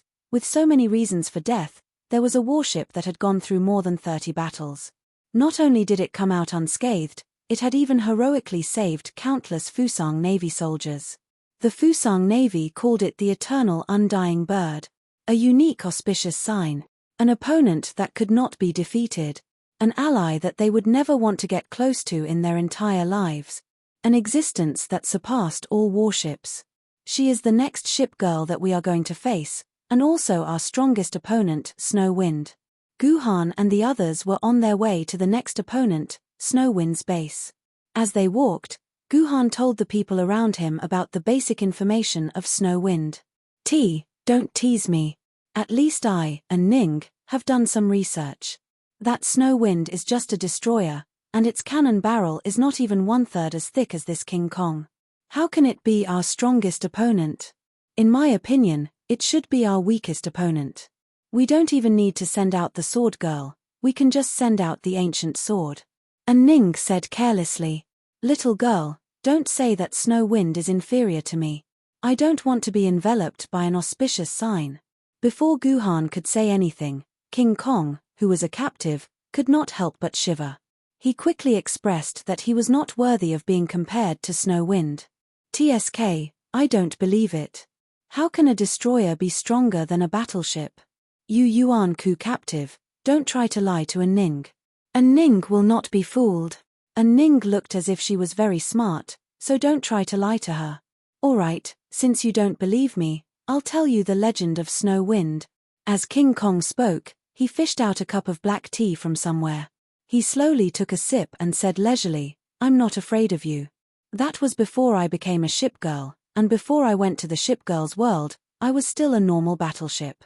At that time, after the outbreak of the Pacific War, Snowgale and other destroyers and light cruisers jointly protected my 2 younger sisters, Kirishima and Birue. One day, the enemy cruiser Helena spotted us. The battle began, and after 24 minutes of chaotic gunfire, we were forced to retreat. The battle ended with the enemy retreating, but we also lost 2 destroyers, 1 battleship, 1 cruiser, and 3 destroyers. My sister, Biri, was Xiefeng's main bodyguard. Not only was she severely injured in the first battle, but she was also bombed by the US military the next day. She was so badly injured that she couldn't even take care of herself. She had no choice but to sink herself, but Xiefeng was unscathed in the battle. My poor sister. An even sadder thing happened at night 2 days later. My sister, Kirishima, and my good friend, Gao Xiong, Snowgale, and a total of 13 battleships encountered the enemy fleet again. That damn Washington hit my poor sister, Kirishima, with 9 main cannons and more than 40 secondary cannons within 7 minutes. Because of that, Kirishima and Birue sank together, but Snowgale wasn't injured at all. A year later, Snowgale escorted the transport fleet to New Guinea in the Bismarck Sea. Due to the enemy's continuous air raids, we lost Snowgale, Morning Tide, Shijinfeng, Wild Tide, and 7 transport ships. There were also countless casualties among the humans. However, Snowgale and the infantry battalion it was carrying didn't suffer any losses from the beginning to the end. They even rescued a large group of friendly soldiers who fell into the water. 3 months later, the enemy encountered Snowgale again and launched a torpedo at her. However, They never expected that the torpedo would actually penetrate the bottom of Snowgale's ship and hit the flagship's light omniscient power next to her. Another year later, the Battle of the Mariana Sea broke out. Snowgale was supposed to go to the front line, but due to an accident during a training session before the war, her speed was halved. She was ordered to escort the oil tanker, Western Maru. As a result, most of the sisters who went to the front line sank. The Western Maru, which was escorted by Snowgale, was sunk, but Snowgale was still fine. Then, there was the largest battle of the Leyte Gulf in human history. I think you can guess the result. Our army sank more than 30 warships, but Snowgale was still safe and sound. Then, the saddest story happened. At this point, an extremely painful expression appeared on King Kong's face. That day, I remember it was raining. Snowgale and Pu Feng escorted me back to my home. On the way, we encountered a sneak attack by the damn US submarine, Sea Lion, in the Taiwan Strait. At that time, I was already seriously injured in the Battle of the Leyte Gulf. I had no ability to fight back. Together with Pu Feng, we sank forever under the sea in Taiwan. Although I had sunk, the legend of Snowgale continued. The newly born flagship, Master Yamato's sister, the aircraft carrier Shinano, refused to believe it and invited Snowgale to escort her first voyage. In the end, it was sneak attacked by the submarine. Master Shinano only survived in that world for 20 hours before leaving us forever. Soon, it was the final battle between us and the enemy. We gathered all the remaining sisters of Fusang to protect the flagship, Master Yamato, and launched a life-and-death battle with the enemy. In the end, only Snowgale and 3 other destroyers returned to the harbor alive. These were the last 4 destroyers of Fusang. Later, during the enemy's bombardment, they sank for various reasons. Only Snowgale was left in that world. It was the only one out of a total of 82 destroyers. World War II ended, but the legend of Snowgale did not. After the war, the US Navy had a large surplus of ships. The US Navy began to eliminate a large number of ships. All the US warships that met Snowgale were decommissioned, dismantled into iron pots and ladles, or resold to other countries. In 1947, Snowgale sailed from Chengpu port to Shanghai. As a Japanese compensation ship, it was handed over to the Chinese Kuomintang government. It was also renamed Danyang. However, on the day of the handover ceremony, President Jiang saw the report of the People's Liberation Army's offensive. 2 days later, the Liu and Deng armies broke through the Yellow River defense line and jumped thousands of miles into the Debi Mountains. In 1948, Snowgale and Chongqing participated in the famous Battle of Tashan. This was the most crucial battle of the Liaoshan campaign. More importantly, Jinju fell, and the defeat was set in stone. Later, it was said that Chongqing no longer wanted to be with Snowgale, so they simply revolted. In 1971, this was the last year of Snowgale's life. President Jiang made up his mind to dismantle it.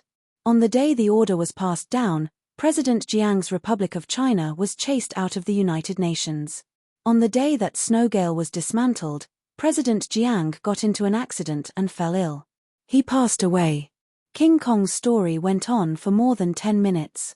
Apart from Guhan, everyone else broke out in cold sweat for more than 10 minutes. This Snowgale was too scary. Just listening to her story was enough to make people lose the will to fight with her. Sour popsicle. Why don't you have any reaction after listening to it? Don't tell me you've become so careless. Song Hammer walked to Guhan's side and asked. I took a shower before coming here. Guhan gave an inexplicable answer. Finally, they arrived at the place where Snowgale was. This was the Guardian Mansion's modification factory. Snowgale sat at the entrance of the modification factory and quietly looked at the illusory and ever-changing clouds in the distance. Is this Snowgale? She's clearly a little lowly. The moment Song Hammer saw Snowgale, her uncontrollable lolicon nature burst out. I don't believe this little lowly is so scary. You don't believe me? The corner of Guhan's mouth curled up slightly.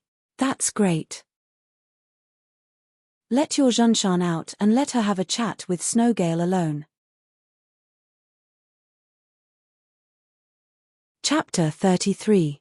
Jun Shan swore to the heavens that she had never seen such a *king battle, a battle that made one feel helpless, a battle that made one want to retreat or even surrender. Jun Shan had originally rejected the idea of dealing with this opponent. This was because his opponent seemed to be a quiet, and weak little lowly with some autism tendencies.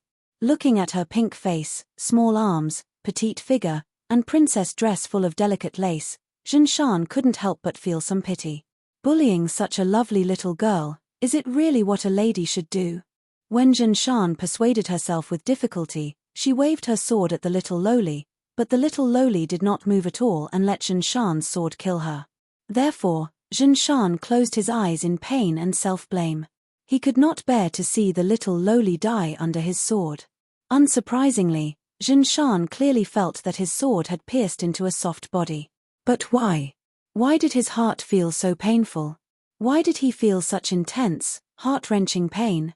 The pain was so great that Jun Shan could not help but open his eyes. Sure enough, the sword had pierced his left leg.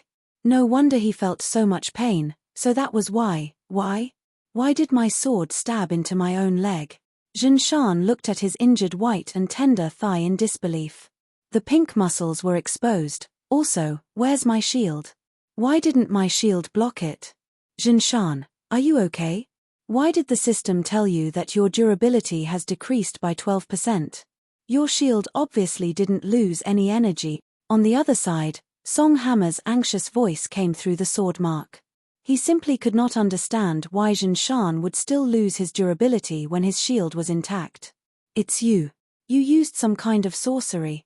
There was no other reason that could explain this strange phenomenon. The reason must be this little lowly. Jun Shan completely put away his pity and stared at the little lowly's every move with an incomparably well-prepared attitude. Xiefeng did not hurt you. You are hurting yourself. The little lowly Xiefeng said with a blank expression. Xiefeng never wants to hurt anyone. Hypocrite. Jun Shan once again raised his sword. Last time, he must have closed his eyes and fell into his opponent's trap. This time, he was completely focused and would not make the same mistake. Behold my mountain suppression. Suppressing mountain slashed forward, its aura as steady as a massive mountain range. Amidst the afterimages of the sword, one could faintly see a towering mountain peak. This was suppressing mountain's basic skill, mountain suppression.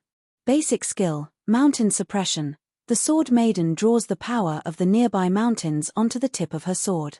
Consumes 450 sword chi to add 5 bonus damage to her attacks and reduce the enemy's movement speed and attack speed by 20% for 3 seconds. Cooldown, 10 seconds. Seeing that Jun Shan's attack was about to land on him, Xuefeng did not react at all. It was as if he did not know that a fatal attack was about to land on his small body. Hit. This time, Jun Shan saw with her own eyes that her sword had indeed struck Xuefeng's body. However, before she could rejoice, a huge force pressed down on her shoulder out of nowhere. Jun Shan staggered and lost his balance, almost falling to the ground. That's right, this is the mountain suppression effect. Oh my god, why did the power of mountain suppression appear on me? Jun Shan's worldview was about to be destroyed. His attack did not land on Xuefeng, but on himself. A fresh wound appeared on his shoulder, indicating where the sword had landed. Jun Shan, what are you doing? Why did you lose another 23% durability? You only have 47% durability left. Hurry up and come back. Song Hammer was going crazy. No, I must defeat this Yuan Yang. At the very least, I must injure her once. 2 consecutive sword strikes on his body caused Jun Shan to form a firm will. Bastard. Come back. He ignored Guhan's order to forbid the sword wielder from approaching the battlefield. He leaped out from his hiding place and rushed towards Jun Shan's location. And ran. Hurry up and stop the toad. Don't let that snow wind hurt him. Back then, Ming Yu was anxious. As a sword wielder, the most taboo thing was to rush into the battlefield and expose his position. Those powerful Yuan Ku might not be able to defeat the equally powerful sword maiden, but it was not difficult for him to deal with a sword wielder who only had a shield protecting his body. Once the sword wielder's shield was broken, His weak human body would probably turn into a pile of pitiful meat paste in the face of Yuan Ku's attack. When Yuan Yang faced a powerful sword maiden, he would choose to find the hiding place of the sword wielder and directly destroy the sword maiden's body. Once the sword wielder died, the sword maiden would immediately return to her sword form and fall into a deep slumber until the next sword wielder woke her up. In real battles, a large number of sword bearers would die under Yuan Yang's strategy of capturing the leader first in order to capture the bandits. That was why Ming Yu had anxiously ordered and ran to chase after Song Hammer, who had rushed out to die. No need to chase him. Unexpectedly, Gu Han stopped and ran from rushing out. On the contrary, he said, "Let's go out together and take a look at this snow wind." "What did you say?" Ming Yu was dumbfounded. "Aren't we courting death if we go out? We are not as powerful as you, and can even defeat the dragon-level Yuan Ku. If we were to charge forward, we would not be able to withstand a few strikes. With me here, no Yuan Ku below the dragon level can harm you," Gu Han said arrogantly. "Moreover, I think that Snow Wind will not harm you. She is a good child. Jinshan, are you all right?"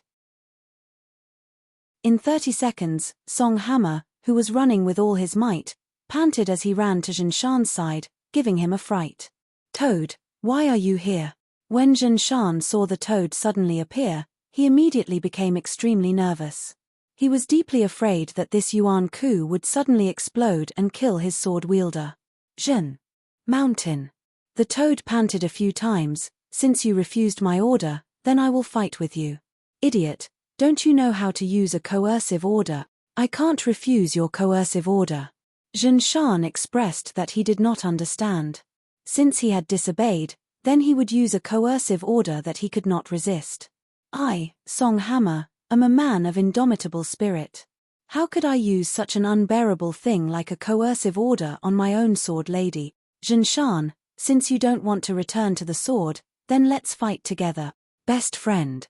Jinshan was moved to the point that he suddenly called her best friend. Generally speaking, sword ladies would not call the sword wielder a close friend. They would usually recite the name of the sword wielder. Only by establishing a deep relationship with one's sword lady would the sword lady recognize one's sword wielder from the bottom of her heart. What? What did you call me?" Song Hammer was stunned. "You called me your best friend. Did I hear wrongly?" "Chimpage." Jinshan's face turned red. He immediately turned around and forcefully focused all his attention on Xuefeng. "There's a rock by the sea." Suddenly, the expressionless Xuefeng spoke. "A rock?" Song Hammer and Jinshan looked at each other. Why did this Yuan Ku suddenly mention a rock? "Tie your hair together and throw it in. It's very efficacious," Xuefeng added with an expressionless face. "Tie your hair together. Throw it in. Very efficacious." Song Hammer took more than 10 seconds to understand the meaning of this sentence. Her expression immediately turned into one of great embarrassment. "Best friend, do you know what she means?" Song Hammer finally understood, but Jinshan was still confused. After all, she was not a real human. She possessed the rich knowledge and imagination of humans. She could guess the hidden meaning of this sentence. Nothing. She just said that there's a treasure hidden in that rock. As long as you tie your hair together and throw it in, you might be able to obtain a treasure or something. Song Hammer randomly explained. "Oh, then let's give it a try later." Jinshan foolishly believed Song Hammer's nonsense. "We just have to cut off our hair and tie it together." "Toad, are you guys all right?" Just as Song Hammer was about to agree, Ming Yu had already run over. Behind her, Ji Yu Han, and Ning, and the captive King Kong walked slowly without any hurry. "What's going on? Jinshan, why did you lose so much durability?" Ming Yu asked impatiently. "Oh no, there's still a powerful enemy beside me." Jinshan suddenly remembered that the mysterious ship girl, Xuefeng, was right beside him. He immediately returned to a state of high alert. He pointed the blade in his hand at Xuefeng, but he did not dare to attack again. "There's no need to be so nervous. Jinshan, take a break." Gu Han walked to Jinshan and pressed her hands down. "If I'm not wrong, Lady Xuefeng will not attack us. Mountain suppressing sword material, Shu steel origin, natural, 3 kingdoms, rare, realm, sword, not upgradable, rarity. 7th grade, upgradable, sword principle. Confusion principle. Confusion characteristic, indulges in pleasure, reduces the enemy's critical hit and kill rate. Awakening, awakened form, sword maiden form. Sword wielder, toad who ate the black chicken. White phoenix pill. Deep sword mark, 45 minutes damage. Sword maiden form 0, 031. Sword form 0, 043 defense. Sword maiden form 0, 35. Sword form 0, 43 agility. Sword maiden form 0, 109. Sword form 0, 126. Protective shield. Reset time, 30 seconds. Durability, 100% synchronization. Sword element requirement, 1000 synchronization. Coordination time, 5 minutes. First sword mark engraving, after synchronization, sword wielder will permanently increase 1000 sword element points and reputation with sword wielder by 10 points. Sword mark contract, after synchronization, damage to non-noble yuan ku will increase by 0.008 and defense by 0.05. Basic skill. Mountain suppressing sword. Sword maiden mountain suppressing sword draws the power of the nearby mountains and adds it to the tip of her sword. Consumes 450 sword energy points and adds 5 additional damage to her attacks and slows down the enemy's movement and attack speed by 20%. Lasts for 3 seconds. Cooldown of 10 seconds. Passive skill. King's authority. After sword maiden mountain suppressing sword's shield disappears, 30% durability will be immediately restored. Advanced skill. Guard sword pavilion. Suppressing mountain consumes 500 sword energy points. Sword maiden mountain suppressing sword will hold up a city gate in front of her. Reduces the enemy's long-range attack damage by 30% for 3 seconds and has a 10% chance of completely blocking the enemy's long-range attack. Cooldown of 20 seconds. Ultimate skill. Zilong Save Me. Consumes 20% durability to summon invincible General Zhao Zilong's sword, Sword Maiden Green Rainbow Sword to fight for her for 20 seconds. Cooldown of 10 minutes. Sword Maiden Fetters. The author is too lazy to write. I know you won't read it. It's not an important Sword Maiden anyway. Sword Maiden Introduction. During the Three Kingdoms period, the Sword of Shu's second emperor, Liu Chan. It experienced the life of Liu Chan from an emperor to a prisoner and was buried with Liu Chan. Chapter 34. As expected, Xuefeng didn't attack Guhan and the others. Instead, she let a large group of people, the Sword Lady, and a captive ship girl surround her. She didn't show any displeasure. Peace. Xuefeng smiled stiffly at Guhan. Don't fight. Long live peace.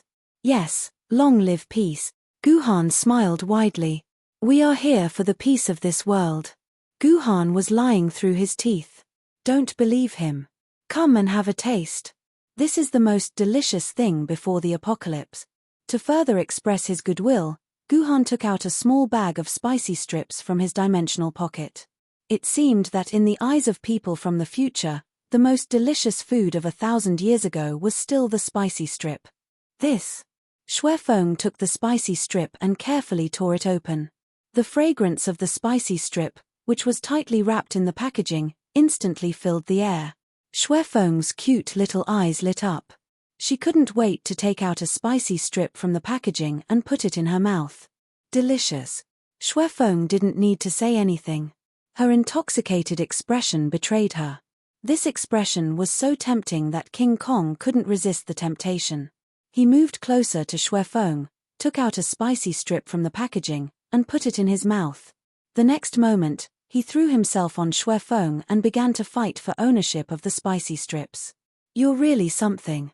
Seeing that Guhan could win over the seemingly powerful Xuefeng with a bag of spicy strips, Mingyu was sincerely convinced by Guhan. However, she also had many questions in her heart. How do you know that Xuefeng won't hurt us? By reading. Guhan answered matter-of-factly. The book The Last Military Governor of the Ship Girl World has a detailed description of Xuefeng. She is a ship girl who is unwilling to fight. Even the final battle with the welfare fleet only stimulated her auspicious aura. That's why I'm sure that Xuefeng won't take the initiative to hurt us. That's not right. Then why was it clearly written in the guide that they had fought with Xuefeng before? The strategy guide also mentioned that we have to be absolutely careful of Snow Wind's torpedoes. Her torpedoes have a hit rate of more than 95%. Back then, Bright Moon didn't understand. She had also studied strategies. Many teams that were strong on paper, far stronger than her team, had been completely defeated by Blizzard after passing through King Kong. During the battle, Shui Feng could launch 8 powerful torpedoes at the same time every minute. This torpedo was extremely fast, accurate, and had a high accuracy rate. Even if the scholarly Sword Maiden had a powerful shield, her shield would shatter after taking 2 or 3 torpedoes, and her body would be injured. If the fragile Killer Path Sword Lady was hit by a torpedo, her shield would explode along with her durability. Out of the more than 200 Crusade missions that had been recorded, 40% of the squads had died at Snow Wind's hands. The other 50% had directly knelt before King Kong, not even getting to see Snow Wind's face. That was why back then, Bright Moon couldn't understand why Snow Wind, the biggest obstacle in this instance dungeon, would become a peace-loving darling here.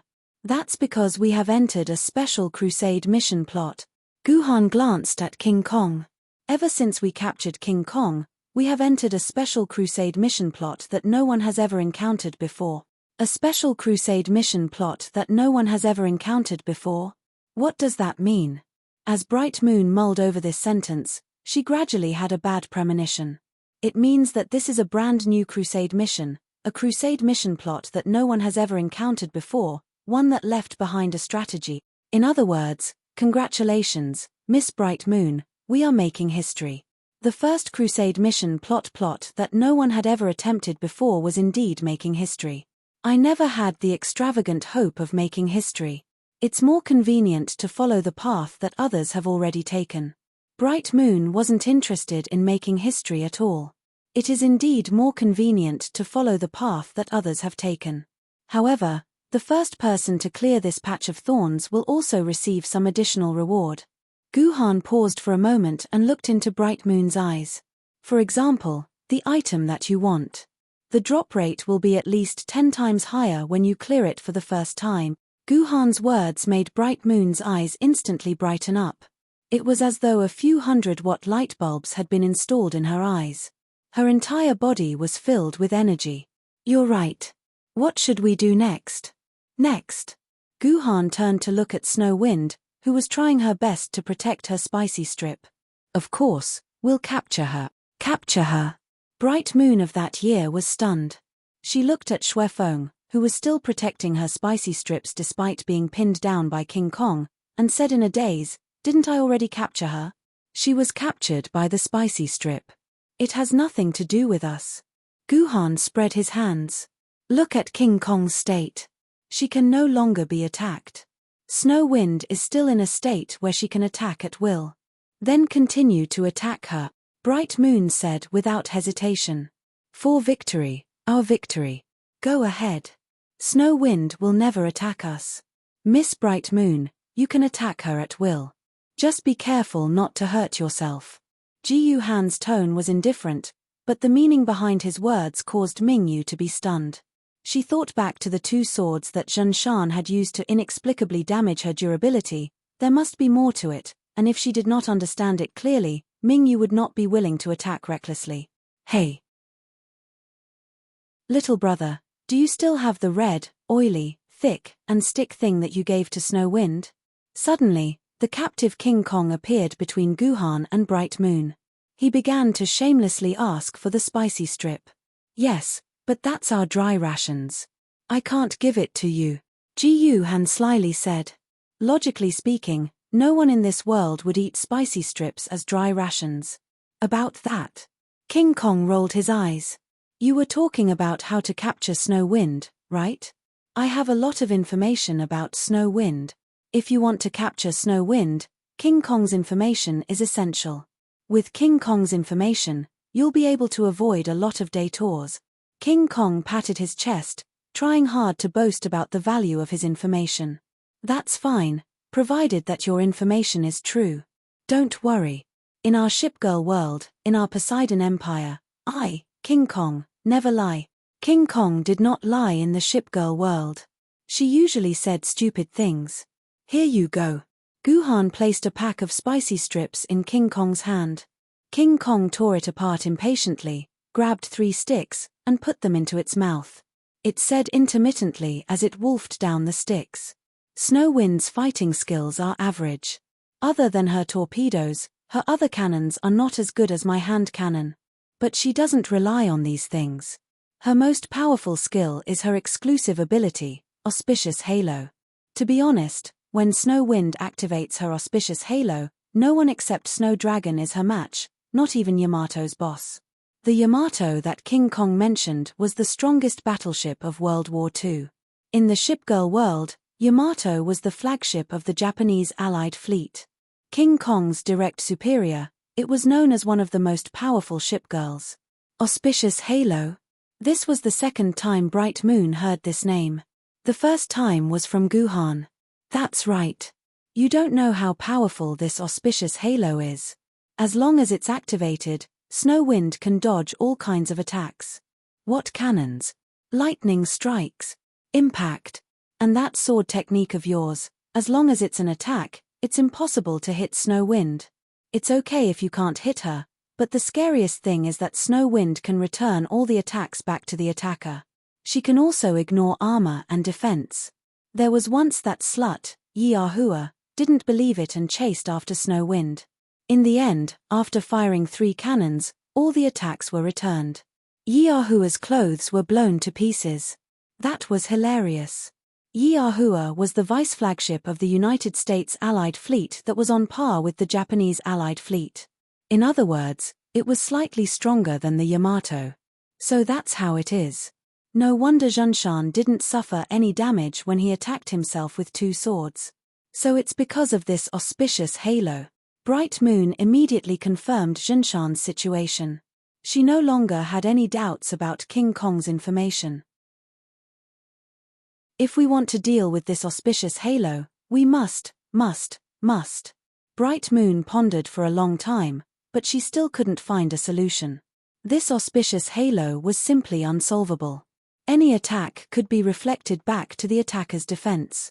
How was she supposed to fight with that? However, just because she couldn't think of a solution, it didn't mean that the man beside her couldn't think of one. He must have a solution. Bright Moon looked at Guhan expectantly. Military Governor, what do you think? I do have a solution. The Admiral nodded, and Ming Yu of that year immediately relaxed. As expected, this man was still very reliable. How about we kneel down and beg her to be our captive? Guhan said. Yuan Ku's name, Snow Wind.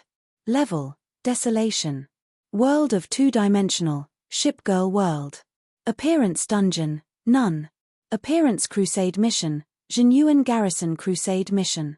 Health Points, 3 stars. Attack, 4 stars. Agility, 9 stars. Cannon, 1 star. Ability, famous for its auspicious signs.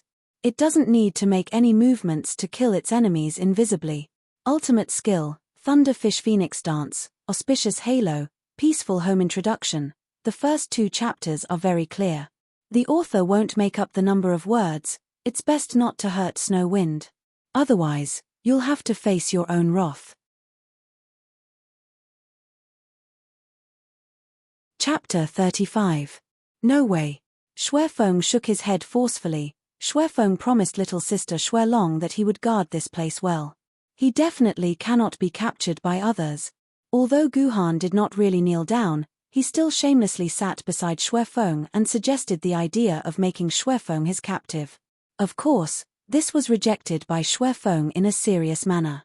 Seeing that he had received an unexpected rejection, Guhan was not discouraged, and even winked at Anran who was beside him.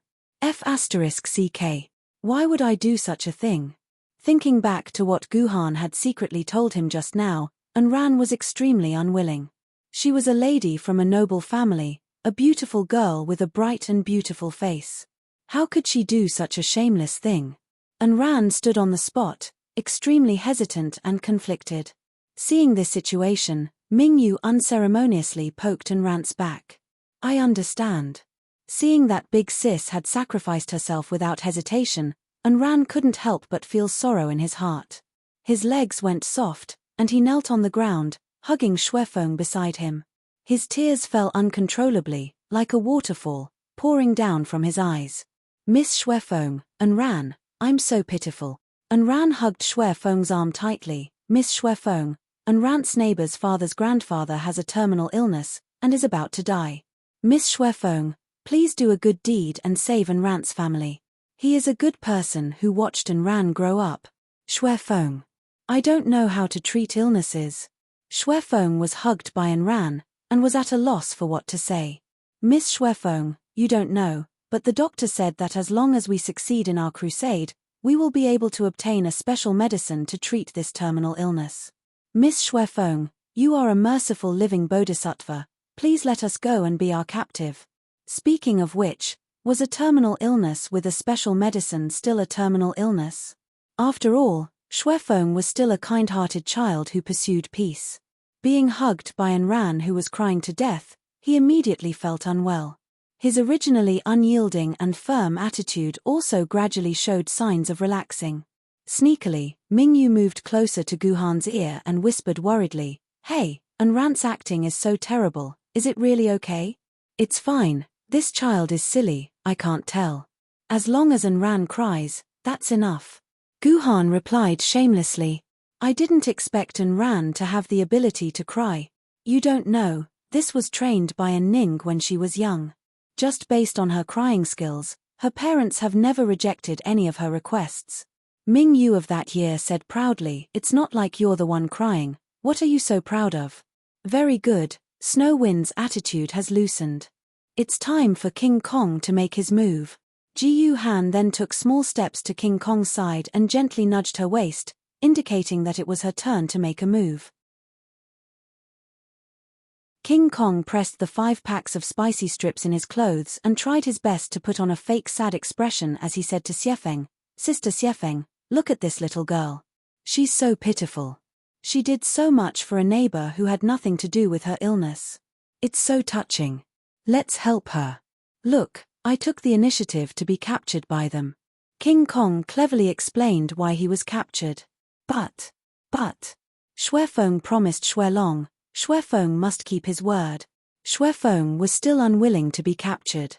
"You did promise Xuelong, but you also promised His Majesty," Xuelong said. Xuefeng was still unwilling to be captured. "It's true that you promised Xuelong, but you also promised His Majesty, see Emperor. Isn't it more important to protect your life?" King Kong pulled out See Emperor as a shield. "This." Xuefeng was still hesitating. "How about this?" King Kong patted Xuefeng on the shoulder. "We will follow His Majesty's orders. Stand still and don't resist. Don't use any skills other than the auspicious aura. Let these people attack you. If these people can't hurt you, then forget it. If someone can hurt you, then surrender and become a prisoner. How about that?" King Kong was indeed talented as a traitor. All right. Xuefeng couldn't resist a Ning, who was hugging him and crying, and King Kong's persuasion. Xuefeng agreed to this shameless surrender condition. Next, Guhan and the others only needed to break Xuefeng's auspicious aura and successfully injure Xuefeng. Then, they would be able to capture Xuefeng. The first to attack was Ming Yu's sword Maiden, the skin-shattering sword. She had been recuperating in the scabbard for more than half an hour and had recovered to her peak state. Although she knew the specific attributes of Xuefeng's auspicious aura from Ming Yu, the skin-shattering sword did not think much of it. In her knowledge, there was no enemy that the killing path sword Maiden could not break or hit. "I'll get rid of you with one skin-shattering sword." After getting the promise that Xuefeng would not resist, the skin-shattering sword swaggered to Xuefeng's side without dodging and used the skin-shattering sword. Under the gaze of the skin-shattering sword, her 2 swords had indeed pierced Xuefeng's body. However, in the next second, a whole piece of skin on the skin-shattering sword's stomach was minced into meat paste. System: Sword Maiden's skin-shattering sword's durability -18%. The skin-shattering sword looked at her wound and her 2 swords in disbelief. She had clearly seen herself piercing her opponent's body. Why? Why was she the one who was injured? "Take my ultimate move, Bloody Sky. I must." Before the skin-shattering sword could finish her sentence, Her entire body exploded as if it had been installed with mini-bombs. System: Sword Maiden's skin-shattering swords durability -81%. Warning: remaining durability is 1%. Sword Maiden's skin-shattering sword cannot withstand a second attack. Please return your swords within 3 seconds. Please return your swords within 3 seconds. Skin-shattering sword, come back. In the game, in order to prevent the Sword Maidens of the sword wielders from being killed instantly by powerful enemies, the Sword Maidens would be given emergency protection with 1% durability for 3 seconds.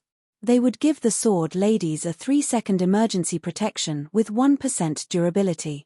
As long as the wielder could return the Sword Lady to the scabbard within 3 seconds, the Sword Lady's life would be saved and she would not be broken.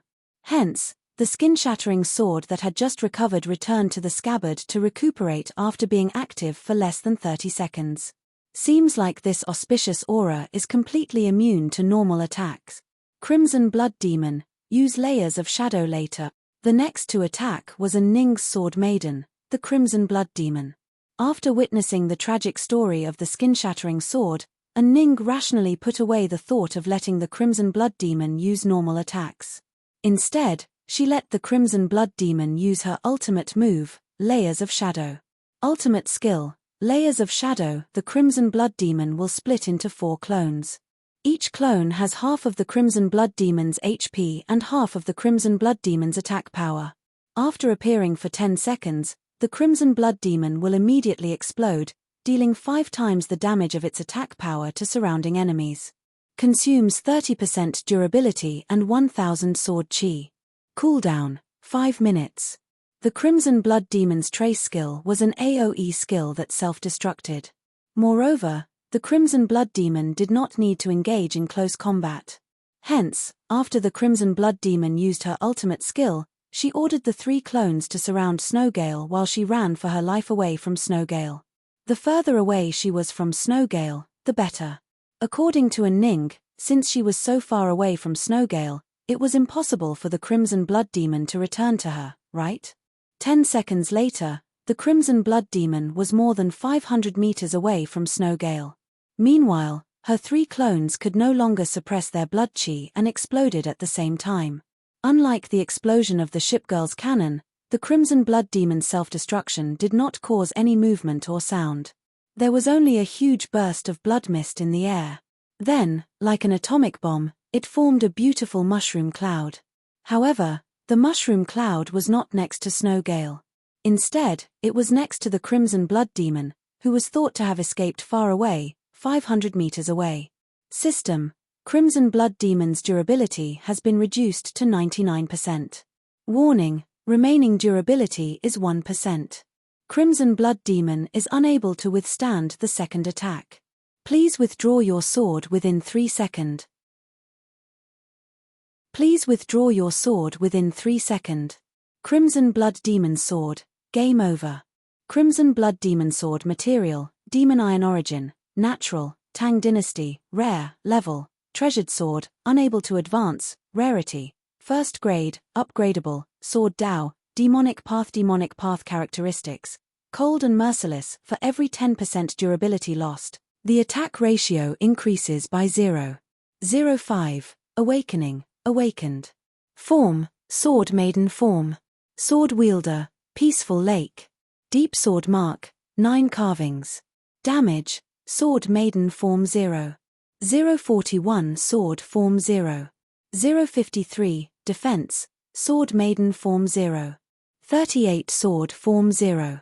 44, agility, Sword Maiden form 0. 139 sword form 0. 159, protective shield reset time, 40 seconds. Durability, 100% synchronization sword element requirement, 1000 synchronization time, 5 minutes. Initial sword mark engraving, after synchronization, the wielder's sword essence points will be permanently increased by 1000 and the wielder's reputation will be increased by 10. Sword mark contract, after synchronization, the wielder will permanently lose 50 durability points and increase 500 quarks of sword element points. Basic skill, merciless magic, Crimson Blood Demon's attack has a chance to cause the enemy to lose 100 points of HP and recover 50 points of shield energy. Passive skill, Torrential Massacre. In battle, every time the enemy is killed, the attack strength increases by 10%. Can be stacked up to 3 times. Advanced skill, Crimson Blood Mist. Consumes 3% of the wielder's durability and 500 sword aura to form a blood mist. The enemy's movement speed and attack speed in the blood mist will decrease by 30%, while the wielder's movement speed and attack speed will increase by 10%. Ultimate skill, Layers of Shadows. Crimson Blood Demon will split into 4 clones. Each clone will have half of Crimson Blood Demon's HP and half of Crimson Blood Demon's attack power. After 10 seconds, Crimson Blood Demon will immediately explode and deal 5 times the damage of its attack to the enemies around it. Consumes 30% durability and 1000 sword aura. Cooldown time, 5 minutes. Swordmark Fetters. The author is too lazy to write. I know you guys won't read it. It's not an important sword maiden anyway. Introduction. Sad smiley. The sword of the demon lord of the Tang dynasty, Shizhishuan. However, Shizhishuan did not seem to like it and buried it in a nameless valley. It seems to be because the person he loved the most accidentally died under this sword. Chapter 36. Setting Sun is the only one left.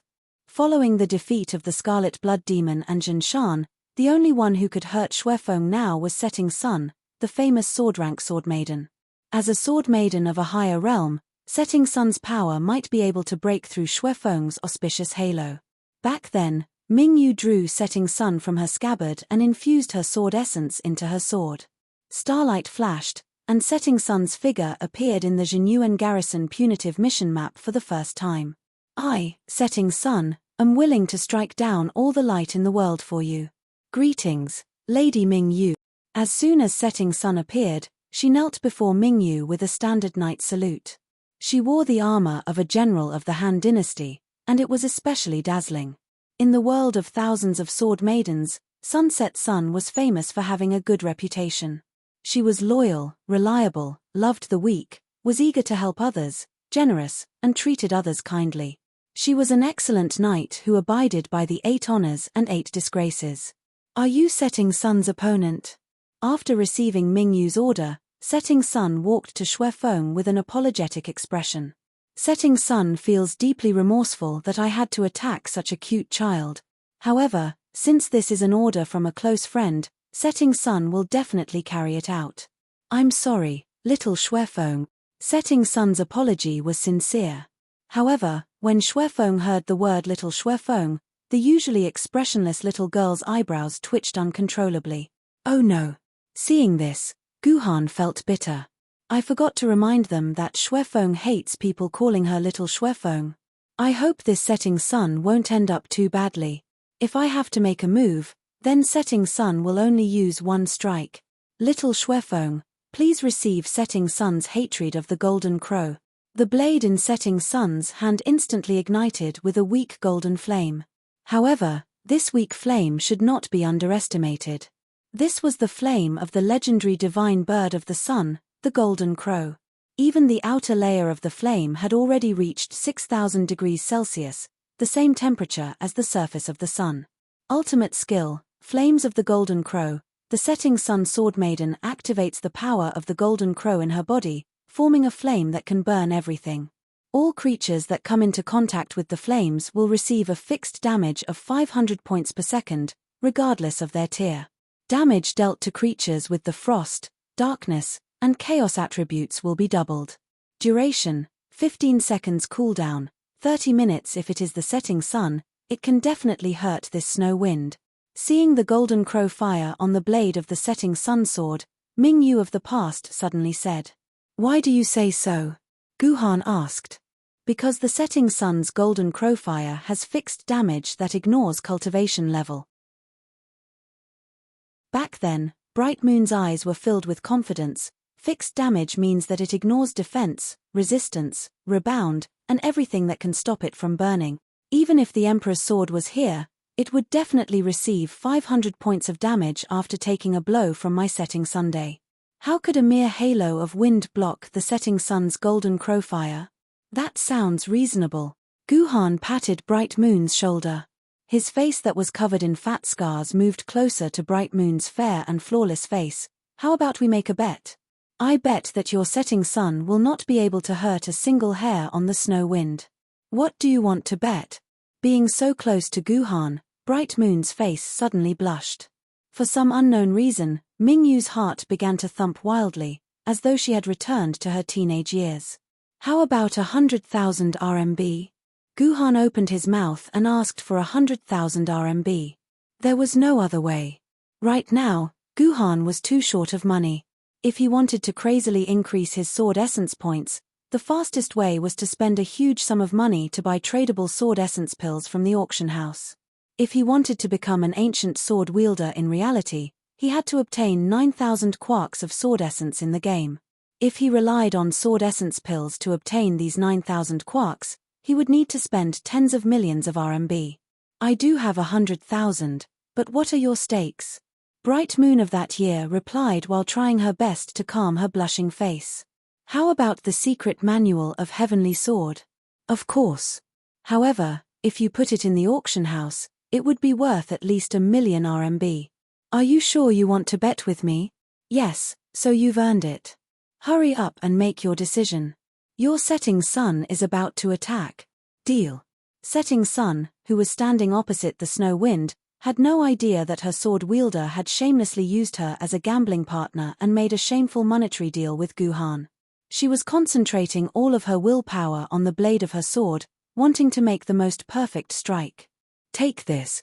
Setting Sun's heroic eyes widened as she concentrated all of her aura on the blade of her sword.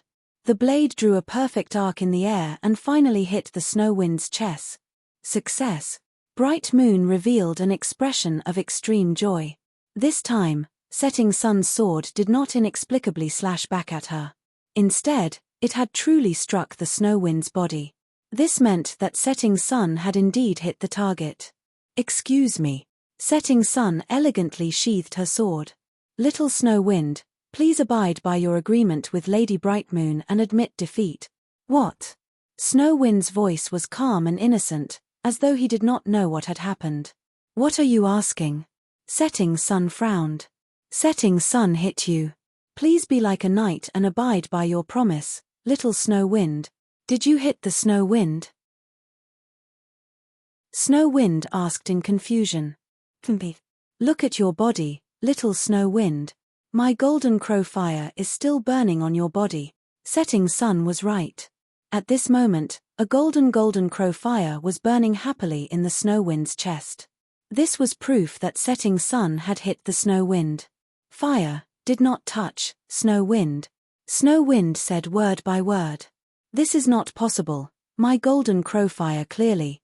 Setting Sun's words were stuck in her throat. Even though she could not believe it, but at this moment, Setting Sun's eyes clearly conveyed an image to Setting Sunday. That golden crow fire did not touch the snow wind's body at all. It floated a few centimeters from her clothes and burned in the air. It shouldn't be like this. Setting Sun took a few steps back in disbelief. Her golden crow fire had failed. In the next moment, something that Setting Sun could not accept happened. The golden crow fire floating on the snow wind's body suddenly grew more than 10 times its original size, as though someone had injected pure oxygen into it. It immediately turned into a large ball of fire. This ball of fire spun once around the snow wind's body. Then, like a flying machine that broke the speed limit of the universe, it left the orbit around the snow wind and sped towards its original owner, Setting Sunday. What really happened? The Sunset Sun carried this unwilling question as he was smashed by his own golden crow fire. From head to toe, his originally white body instantly became as terrifying as charcoal. System: Sword Maiden Setting Sun's durability minus 99%. Warning: remaining durability is 1%. Sword Maiden Setting Sun cannot endure a second attack. Please immediately withdraw your sword within 3 seconds. Please immediately withdraw your sword within 3 seconds. Famed sword level Sword Maiden Setting Sun failed. Weakly putting the Setting Sun sword that had turned into a black metal sword back into its sheath, Ming Yu of that year stumbled a few steps and almost fell to the ground. Even her last hope, the setting sun sword, had failed. Ming Yu of that year could not find any sword maiden that was a match for this terrifying sword maiden Snow Wind. What is it, losing 100,000 RMB to me, and you are so distressed? Gu Han walked behind Ming Yu of that year and used his body to support Ming Yu's wavering body. It's just 100,000 RMB, I can still afford to lose. Ming Yu of that year closed her eyes helplessly. But this mission has already failed. I really can't think of any other way to get that thing. You admit defeat just like that? Gu Han smiled. I haven't gone up yet, have I? Don't joke around, you cannot break Snow Wind's auspicious halo. Ming Yu of that year opened her eyes and pushed Gu Han's body away. No matter how good your sword skills are, to the point that they surpass all previous swordmasters, that is just sword skills. How can pure physical damage break Snow Wind's auspicious halo? This is impossible. How will you know if you don't try? Gu Han took out the Qingpin sword on his back and slowly pulled it out of its sheath. Thank you for your sheath, I like it a lot. Setting sun sword material, tempered steel origin, natural, 3 kingdoms, rare, realm, famed sword, unable to evolve, grade, 8th grade, upgradable, sword path, martial path characteristic, vigorous in old age as the battle goes on. All attributes of setting sun sword will increase by 1% every 10 minutes. Awakening, awakened form, sword maiden form sword wielder, Ming Yu of that year deep sword mark, 20 minutes damage, sword maiden form 0. 060 sword form 0. 070 defense, sword maiden form 0. 75 sword form 01. 08 agility, sword maiden form 0. 205 sword form 0. 217 protective shield reset time, 40 seconds durability, 100% sword element synchronization point requirement, 10,000 synchronization time requirement, 10 minutes, initial sword mark engraving. After synchronization, it will permanently increase the sword wielder's sword essence points by 10,000 and the sword wielder's reputation by 100 points. Sword mark contract. After synchronization, the accuracy of all sword ladies belonging to the wielder of the Luo Ri sword increases by 20%. Basic skill, Great Shot, consumes 10,000 sword chi to release 8 sword chi from a distance. Each sword chi will cause 700 damage. Cooldown of 30 seconds. Passive skill, Reverse Strike. During battle, every attack has a certain chance of triggering a second attack. This attack will definitely hit. Advanced skill, Eagle's Eye, consumes 10% of user's durability to summon the Eagle's Eye. All allies within range will have a 30% increase in hit rate. Lasts for 1 minute. Cooldown of 10 minutes. Ultimate skill, Golden Crow's Flame. Sword Maiden Setting Sun will activate the power of the Golden Crow in her body to form a flame that can burn everything. All creatures that come into contact with the flame will receive 500 fixed damage per second regardless of tier. Damage dealt to creatures with cold, dark, and chaos attributes will be doubled. Lasts for 15 seconds. Cooldown of 30 minutes. Sword Mark Fetter's Best Friend. When fighting with Green Rainbow Sword, all attributes will increase by 20%. Undefeatable Enemy. When fighting with Heavenly Sword, defense will increase by 0.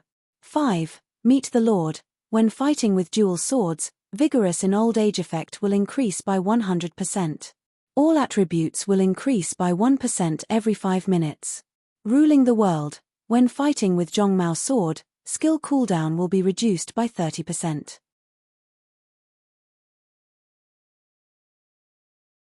Chapter 37. Do you want to fight with Xuefeng too? When Xuefeng saw Gu Han standing in front of her and recognized him as the human who had just given her delicious spicy strips, she immediately felt a little sad. Yeah, there's no other way. If I don't capture you, Enrant's neighbor will die in the outside world, Gu Han said with a sigh. It's useless, you can't hurt Xuefeng.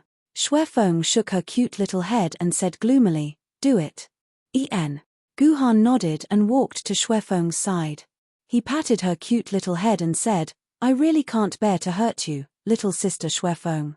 Actually, I prefer to call you Dan Yang. Xuefeng, Dan Yang, both are fine.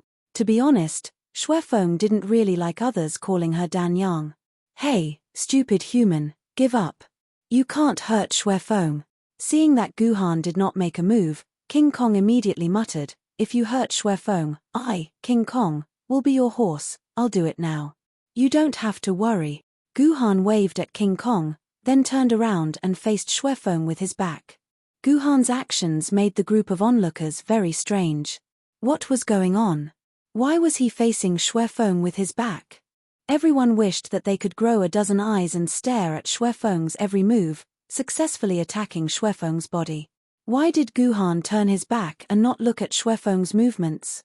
Hey, Sour Popsicle, are you scared out of your wits? Face her face.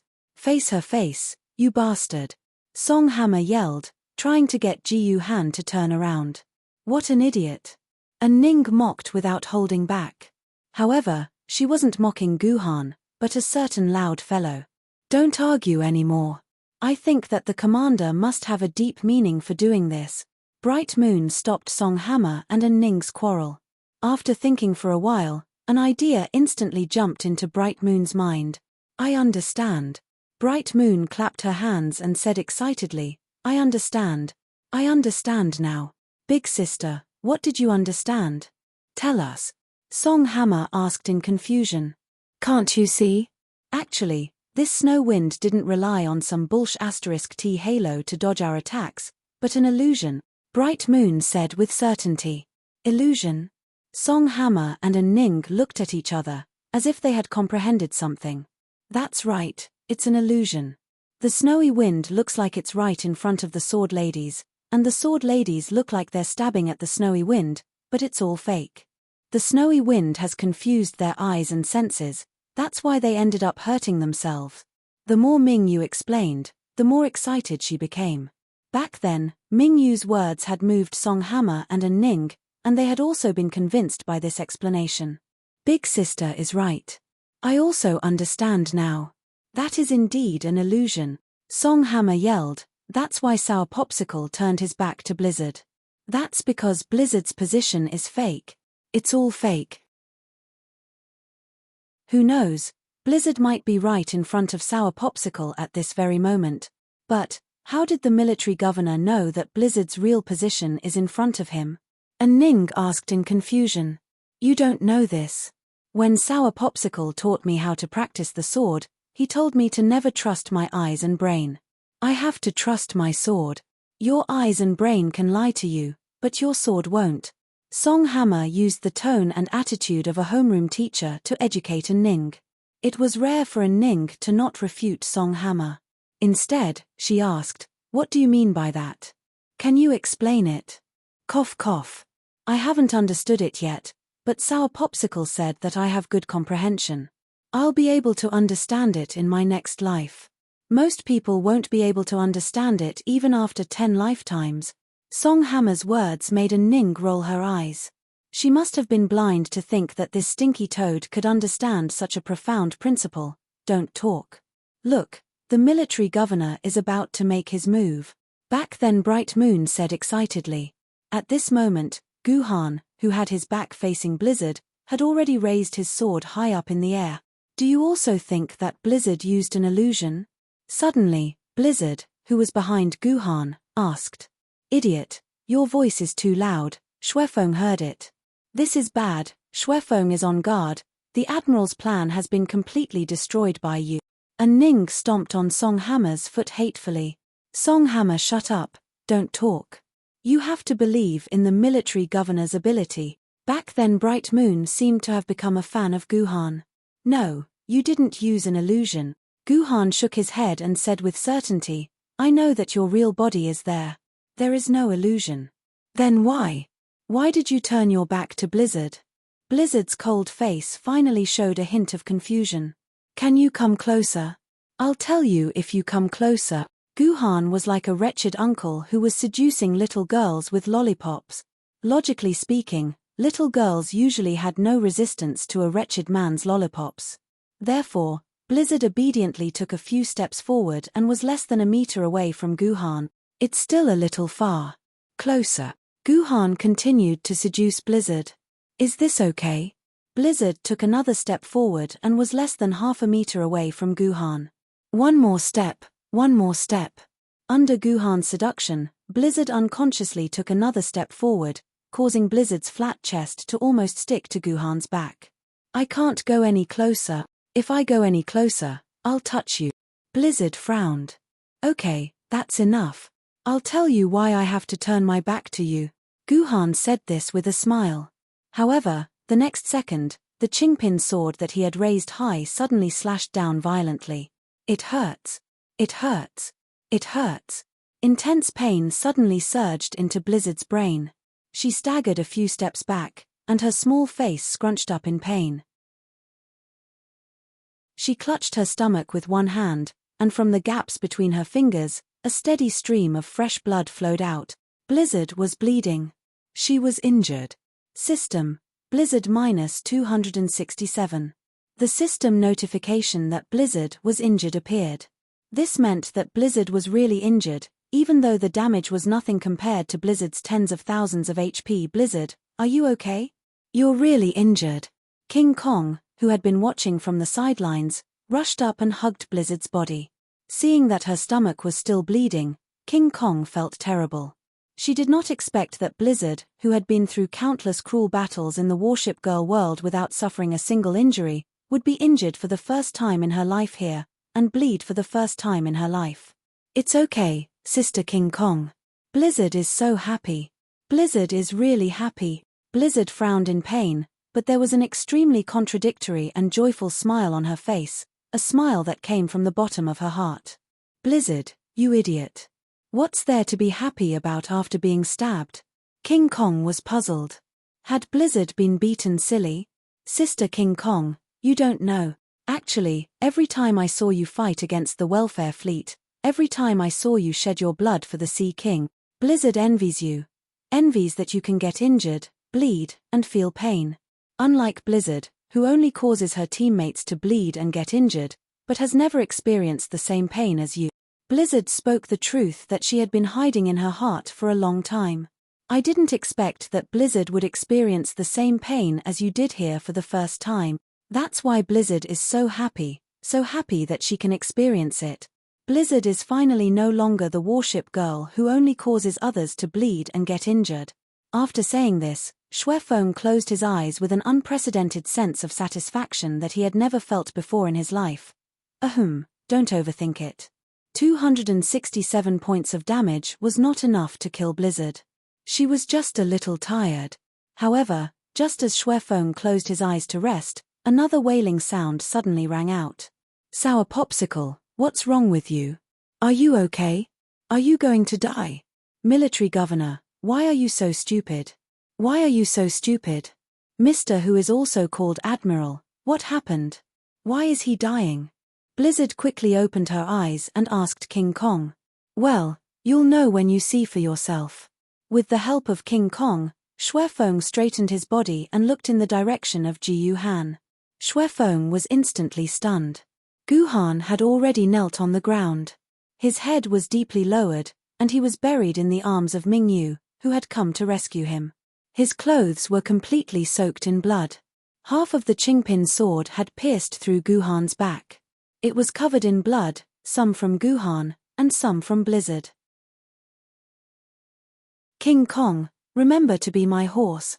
You're tuning in to the Celestial War YouTube channel. Don't forget to subscribe and join us on this journey to catch the most captivating stories.